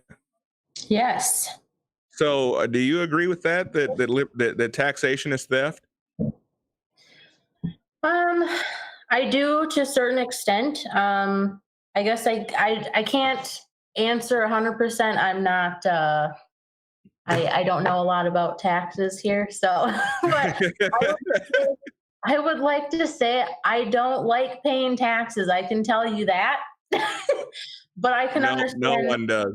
I know, but I can understand why we do need some. Yeah. Well, I'm going to ask you this question, and I don't want to keep you. I know you are you're a busy lady. I know that you have a lot going on, and it's a weeknight. But I wanted to ask you a question. So, when you talk about being a libertarian, what are some things that you feel draw you to be, and there's nothing wrong with that, but I'm just curious, what are some things that draw you to being more libertarian? I would just have to say that, you know, obviously I do care about people in the world, but the biggest thing is that I want to make sure that my family is secure. I'm a small business owner. I want to make sure that I have my job security. I am a firearm owner, and I want my guns. So Good for you. Thank you. So I would just have to say that it's, like I said, I do care about other people, but for me, my family comes first. I feel like the party, you know, does align with that, and yeah. Hey, I like all of that. I like all of that. So we just did a stream. I just saw Gospel Comics came in. Rusty was here last week. We did a stream, a Second Amendment stream, where we talked about Joe Biden's policy as it pertained to guns. Where are my nukes, goddamn? What? Where are my nukes? Oh my goodness. Anyway, but he talked about the we talked about that. We talked about the what Trump's position was on guns, and to be honest with you, when it came to Trump, that was one of the few things that I broke with him on. I did not like at all some of the decisions that he made as it pertained to firearms, and the bump stocks were a big one for me. Any limit on the Second Amendment, I'm against. So that doesn't get me to throw out the baby with the bathwater, but I feel that when it comes to my elected officials, my elected leaders, when they do good, I'm going to say good job. When they mess up, I'm going to call them on it. So any infringement upon my Second Amendment or my First Amendment, we got issues. But any of the amendments, but those two I hold very near and dear. So I applaud you for that. That's fantastic. But thank you so much. I appreciate it. You're free to hang out as long as you want, but I don't want to keep you. And if you're a business owner, you got things to do. I totally understand, but thank you very much for joining us. Thank you so much for having me. This was my first time ever doing a live stream or anything, so I'm sure I fumbled over my words 1,000 times. But again, you did great. You did better than Q ever does. Fantastic job, Anisha. Great story too, by the way. Thank you. Thank you. Have a great night. Yes, thank you. I hope to be back, and I'm on Facebook, part of the Blexit Minnesota page, so you can find me there. Yeah, we'll have you back on after the election is over, for sure. Awesome. All right, thank you. Yep, thanks everyone. Have a great night. All right, you too. Bye. All right. Bye now. So Justin. Yes, sir. So now that the lady has stepped out, now we can really dig into this. Oh no, here we go. No, man. It's just exciting to meet folks like her, folks that have done their own research and have been willing to stand against the status quo. That's exciting to me. I love it. Because those are people who are 100%, they know what they believe. They don't believe it because their parents told them to believe it. They believe it because they are convinced that is truth, and they have searched it out and they have studied it for themselves. So nothing but love for that. So I'm excited to see where she goes in the Blexit movement. But I know it's going to be she's going to be a great a great influence on a lot of people. So but yeah, so Justin, did you, I have to ask you this, you don't have to answer, but did you support the president? Yes, sir, I did. I supported President Trump, and the main reason for that is the libertarians find themselves not able to put up decent candidates. No libertarian in history has been a decent candidate with a decent name, and that happened again in 2020, and she couldn't end up on the debate stage. Now, something that I argue with the right often is that a libertarian vote is a wasted vote. I don't believe that was the case. I just believe that it wasn't a good vote this time, because she didn't end up on the debate stage. It wasn't a solid vote, and I believe she would have ended up on the debate stage. It would have been a little bit different.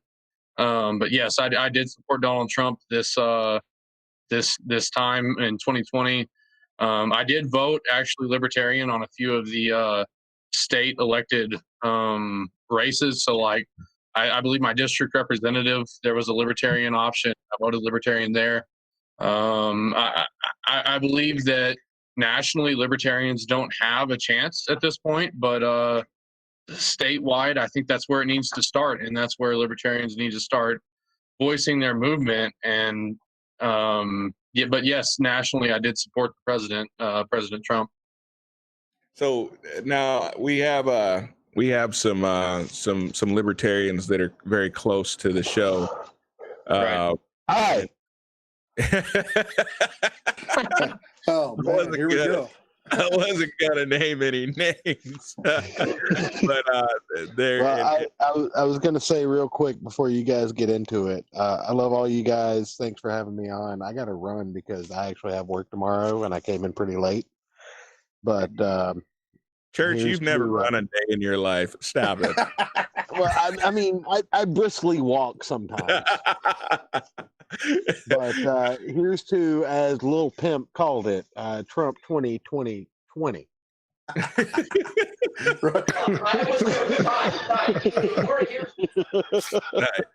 you stopped in, Church.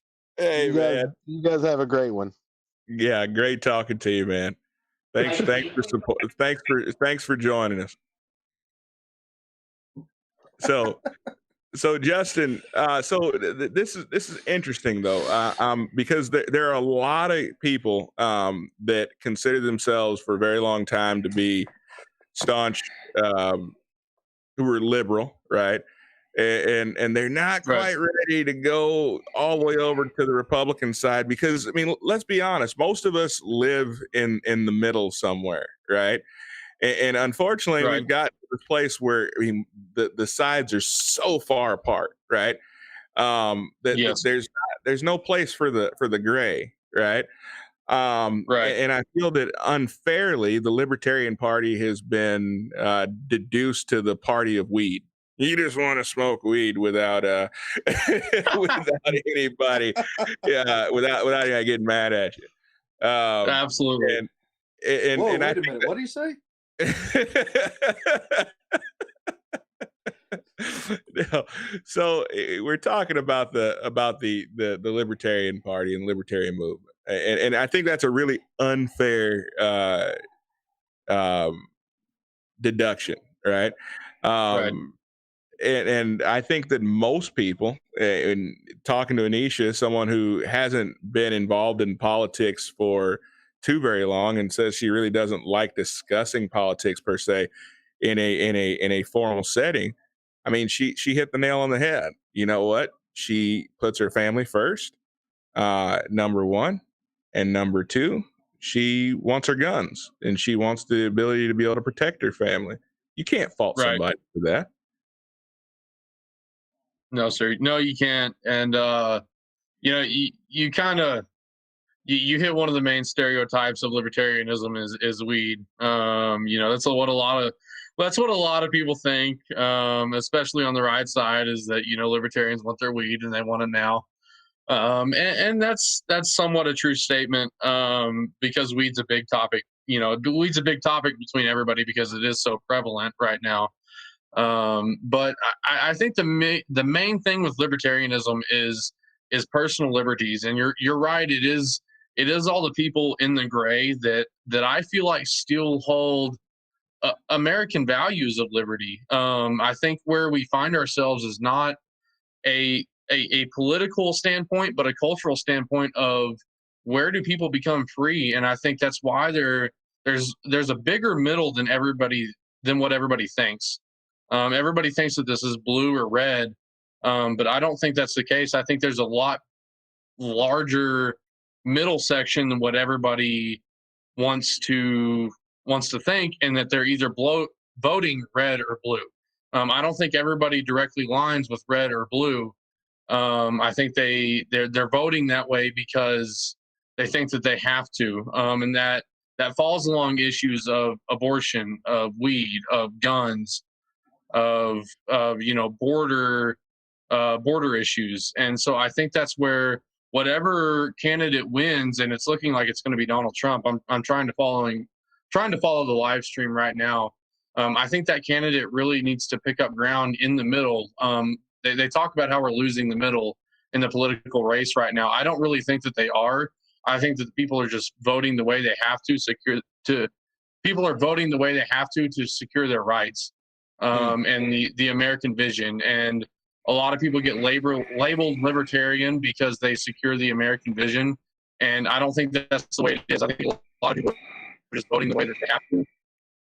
And whatever candidate, whether it be Biden or Trump, I sure hope it's Trump, because Trump is obviously more in line with libertarian views. But if Trump does get elected, I think he's going to have to come more towards the middle and be hard pressed on issues like the Second Amendment and marijuana and healthcare and things that the middle really wants to see progress on. Obviously, he did very well in the economy. Libertarians cannot be disappointed with the economy right now. Those that aren't true libertarians. The economy is doing very well under Trump. Trump has basically, he's stayed more in line with libertarians by avoiding issues. He really hasn't touched the Second Amendment other than bump stocks, but he hasn't moved in the other direction. So I think that if he does win this term right now, which it looks like he's going to, he really needs to address those issues. What do you mean by other direction? What's that? What do you mean by other direction? Like loosening the NFA, like working to get rid of it, or do you mean like further infringements? So I think he really needs to work towards making libertarians feel comfortable that their Second Amendment rights are secured under Donald Trump, and maybe working towards loosening some of the ATF restrictions. One of the big things that you see on libertarian Facebook pages and Twitter pages, which have a lot of they have a lot of following. Those people that aren't in the group don't really understand how much following there is in the libertarian community, whether it be right, blue, or center. I think he needs to loosen some of those restrictions, maybe, or at least stand a firm ground of he's not going to compromise. What a lot of Republicans tend to do is say, well, we've got to compromise with these people. Well, we've got to settle legislation that appeases both sides. And what a lot of the libertarians are saying is, we don't want to appease the left. We don't want to appease both sides. Any gun infringement is an infringement. It is tyranny. And so I think what he needs to do if he wins this 2020 term is to come in strong and say, look, your Second Amendment right is protected with me, and I'm going to dial back my ATF. I'm going to not let your Second Amendment rights be infringed upon. And I think he needs to come out harder, not only on the Second Amendment, but pro-life too. What a lot of people, especially Christians, which I'm assuming a lot of Christians watch your website, he's not been, personally, I don't know how pro-life he is, but he's kind of been standstill. He hasn't defunded Planned Parenthood. He hasn't defunded things that you know the right Christian community support. And so I think he needs to come out very, very strong on those topics that he's kind of avoided in his first 4 years, and appeal to that libertarian community, because the vast amount of libertarians oppose things like Second Amendment infringements, drug infringements, and abortion infringements. I think it's very. Wait, hold on, real quick. So I don't mean the abortion infringements. Well, and that's where I was going. So to kind of one of the issues that I had with JJo was that her platform seemed very pro-choice. Which is where I kind of break. I call myself a small L libertarian because, the open border thing, I have issues with. I am from Texas originally, and I know what open borders mean for that state. In addition to that, I have issues with abortion. I mean, I have major issues with it. So making an argument that you don't want to step on a woman's right to make a choice or to choose what she does with her own body, that sounds fantastic. I love that argument, except for the fact that it goes against everything that we stand for as Americans and as people. So we don't stand up for the voiceless. So maybe I misspoke. When I say abortion infringements, I mean infringements on the unborn rights. Okay. That's the way libertarians have to view it, and that's the way Ron Paul viewed it. I mean, if you follow any of what Ron Paul says, he says that the unborn have rights. And so when I say abortion infringements, abortion is an infringement on the right of the unborn, and that's why I don't support the Libertarian Party to the fullest. Is because abortion is an infringement. And you touched on the open border policy. The open border policy of the libertarians is absolutely ludicrous. I mean, you can't have a nation without borders. And so when I say abortion infringements, I mean abortion is an infringement, because it's infringing on the rights of the unborn. And I think, like I said, Donald Trump needs to take a stronger stand. He needs to take a stronger stand on abortion, on Second Amendment rights, because that's what libertarians are looking for. You know, I see a lot of libertarians coming out and saying, oh, well, I'm going to vote for Joe Jorgensen based on principle. Well, the problem is Joe Jorgensen never made it on the debate stage. I would have voted for Joe Jorgensen if she made it on the debate stage, but she didn't. And that's where, if Donald Trump does win this election, in order to secure our future as Americans, I think he really needs to listen to that unheard middle and support those views stronger. And yeah, y'all are talking about abortion, and y'all are worried that I said abortion infringement. I'm glad he cleared that up, by the way. Christmas would have been awkward.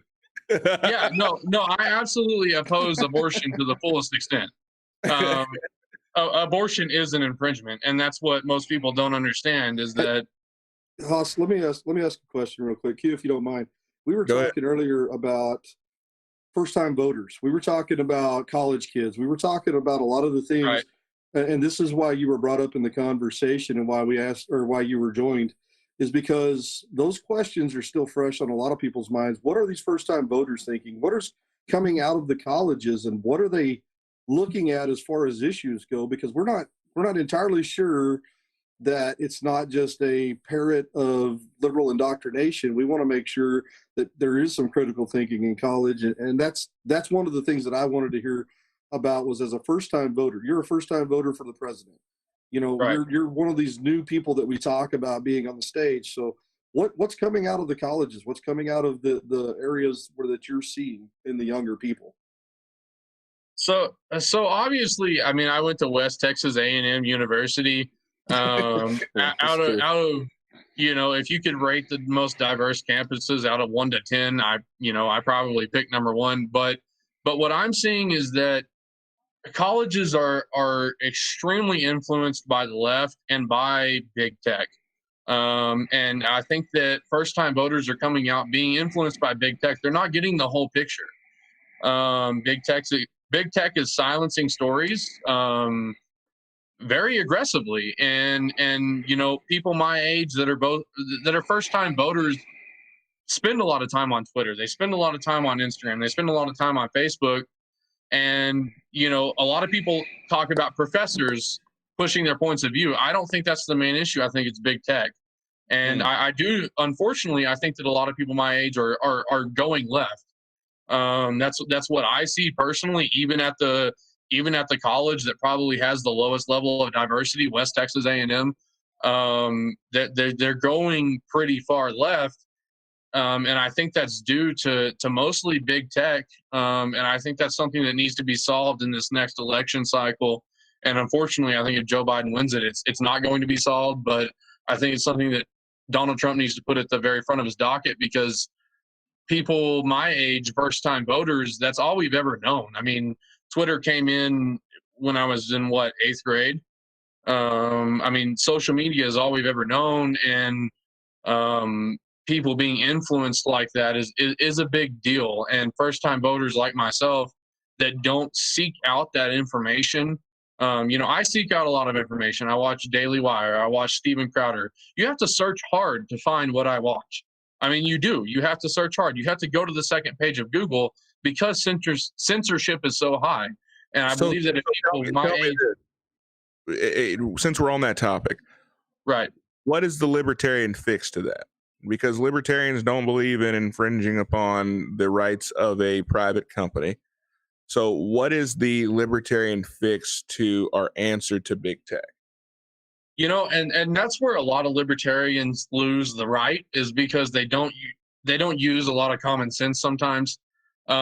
Basically, the fix is you treat them like a public utility. That's basically the fix, is that you treat them like a public utility, and they can't cut off access to people that use their public utility. That's kind of what I've been viewing. That's kind of what I've been seeing from the people that are more right-leaning libertarian, is you treat them like a public utility, and they can't they can't censor themselves. They're a platform. And so there's a law, and I'm not extremely versed on the law because I haven't had time to research it. I do have a day job, but there is a law called Section 230 that allows them to be protected from what they censor. And there's a lot of attention to Section 230 that says that they can't censor just anything that they want to. Again, I'm not the most educated on the subject, but the more libertarian / right-wing view is view them as a public utility because they are so big. You know, libertarians like to say, well, make your own Facebook. Well, that's extremely hard. Really? They're approaching monopoly. They're approaching monopoly size. And that's really dangerous. And what libertarians don't realize is that, you know, the government has the responsibility to protect personal rights, and Facebook and Twitter is almost getting to the point to where they infringe upon those rights, which means that they're not necessarily a public company anymore. They're not a private company anymore. When they infringe on people's rights, that's where libertarians have to step back and go, okay, we need to do something about this. So regardless of whether... So then would you agree with... So why is the... All right. So, Soder, real quick. Go ahead. I was like, why is government regulation of a private company the answer? Why does that need to be? Like, the reason they can do what they do is because of Section 230 and how it's written. And Soder, real quick, for those who are not familiar with what Section 230 is, go ahead and give them the skinny on Section 230. Skinny on the Section 230 comes ironically from the real life story of the Wolf of Wall Street. The guys who were involved in that company found posts on CompuServe that could be defamatory, and instead of suing the individual who made it, they sued CompuServe. And so Congress came back and said, nah, you know, we really don't want people suing companies that facilitate communication, because that would mean that like Ma Bell would be subject to libel laws for people talking over the phones. So they came up with Section 230, which says that companies that facilitate communication, like the Facebooks, the CompuServes, the message boards, as long as they have clear rules, as long as they get rid of illegal, like blatantly illegal, like piracy related things, and have a process to remove posts that through court orders, they can't be sued by or for libel by something the user puts on. And one of those things is that they can remove things that are otherwise objectionable. And that's where Facebook and Twitter and all of them, YouTube, all get their ability to remove us in particular because they find something we did objectionable. Now, I read that and I think, okay, objectionable in, you know, not safe for work kind of content, illegal content like child pornography, stuff like that. Not necessarily stuff that I as an individual find objectionable, like a meme about Trump, for instance. So if 230 is fixed or removed, it would mean that places like Facebook, when they remove you for no reason, you could actually sue them for breach of contract. You can't do that now because of Section 230. So I think the answer is clarifying what 230 actually means, which Trump actually instructed not too long ago in an executive order to have the FCC, I believe it was the FCC, to come up with clarifying language on what those terms are in Section 230 and go from there. I think that's a good avenue that he's pursuing. I think it will help people actually go after places like YouTube and Facebook and Twitter for banning people over content that other people do that seems to be the same thing, but it's just on the other side of the aisle.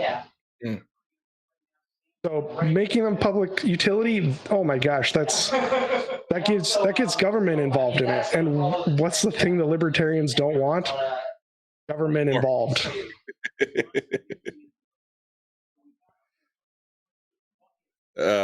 Justin, you still there? Yes, sir. Yeah, and you know,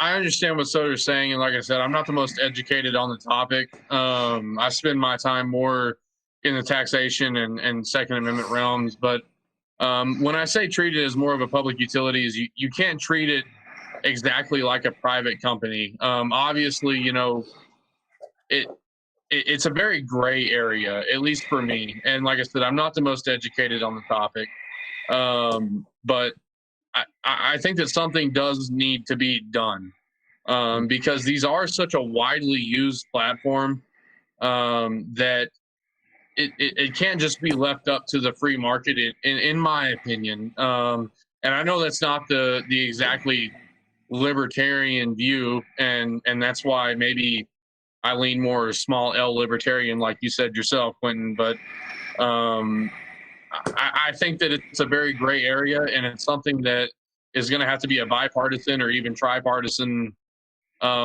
discussion that's going to have to be had. But these people have become very, very powerful about what is heard and what is said in the United States. And Section 230 is obviously a start, but censoring what people say is obviously not an option. And we're going to have to come up with a solution very, very soon, or it's going to be very bad for the American people. And like I said, Soder, I'm not the most educated on the topic, but I do know that it's a big topic of contention in the upcoming presidential term, and something that's going to have to be discussed heavily in the future.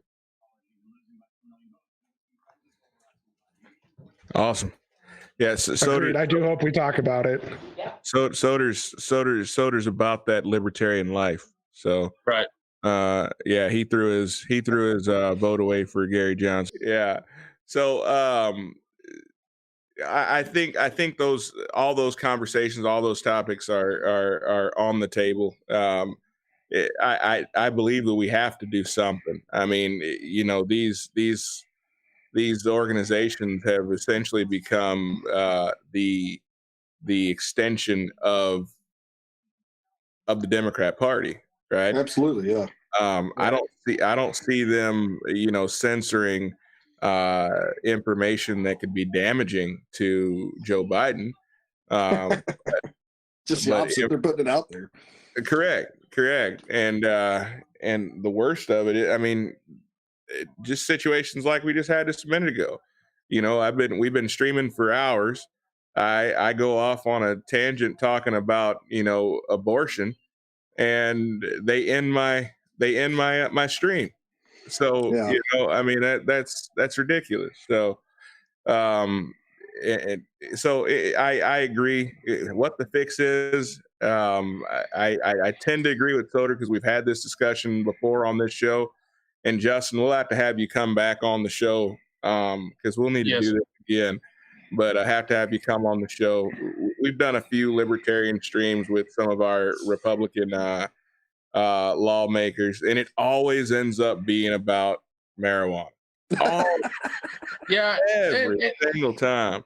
And you know, like I said, you know, a lot of people like to classify me as libertarian, and I do hold a lot of libertarian views, but I'm in a very gray area where I feel like a lot of people my age are.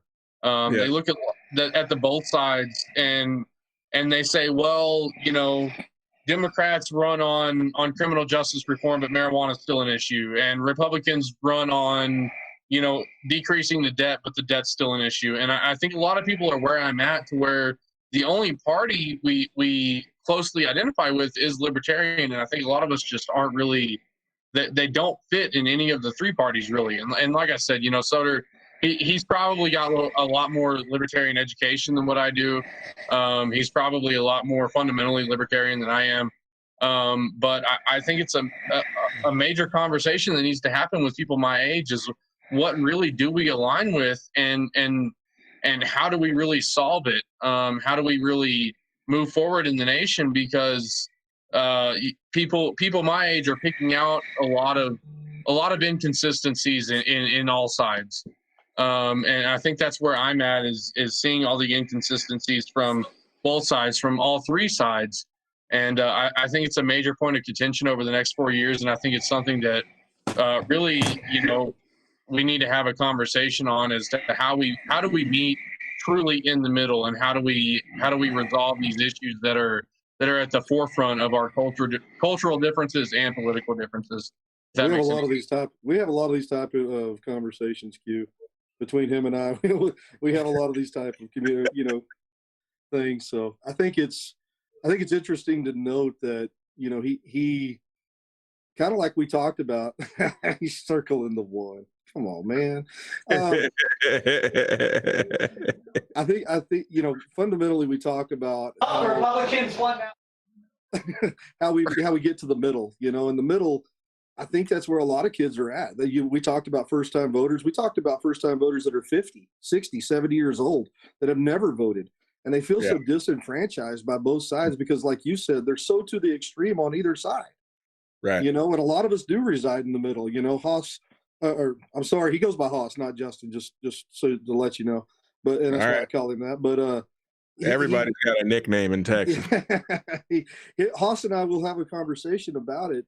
And while he likes to razz me about being libertarian, I think he's more conservative than he realizes. He just doesn't know, because the extremes are what's publicized.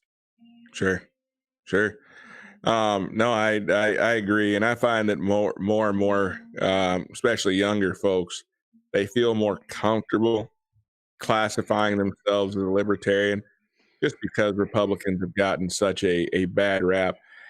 I would say that Donald Trump has kind of made it cool to be a Republican, just because he is so incredibly unapologetic for being him, and I think that does resonate with people, right? I mean, it resonates with people because people are like, you know what?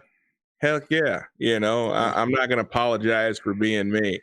And I think a lot of people are all about that. So, but I tell you what, man, it is becoming glaringly evident in watching this. I don't think we're going to have a winner tonight.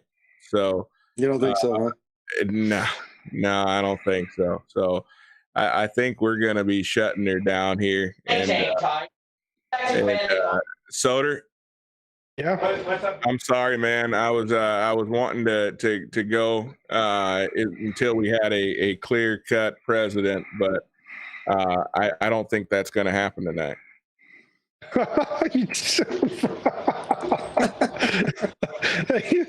I don't know what's funnier. That you can't hack it, or that you thought it'd be over by now. No, I thought that we would have one tonight. I mean, if I thought that we would have a winner in the next 3 hours, I'd stay up. But it's not looking like we're going to get results from Michigan. It's not looking like we're going to get results from Pennsylvania. He's all but won Florida, but they're holding off on giving that to him. I've seen 2 places that gave it to him, so I don't know. Yeah, and they're having a hard time calling Texas for him even. But it's weird to me that they're calling, but they don't have any problem calling Arizona for Biden. Yeah. And there's still a large portion. I don't understand how any of that stuff works. I really don't. But it's weird. Smarter. It's really weird how they're calling so many for Biden already. Yeah. Well, but not so many for Trump, or like the amount of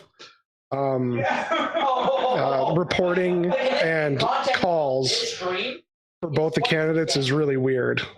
Like Trump has more reporting in those states that are light red, according to the Google map. Yeah.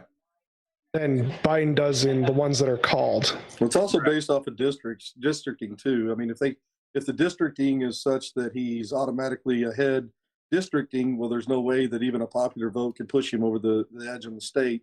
So they Not call it. necessarily true, because Facebook told me earlier that we had 7.5 million people that voted, and, and the entire population of Minnesota is only about 5.7 million. So, that's weird.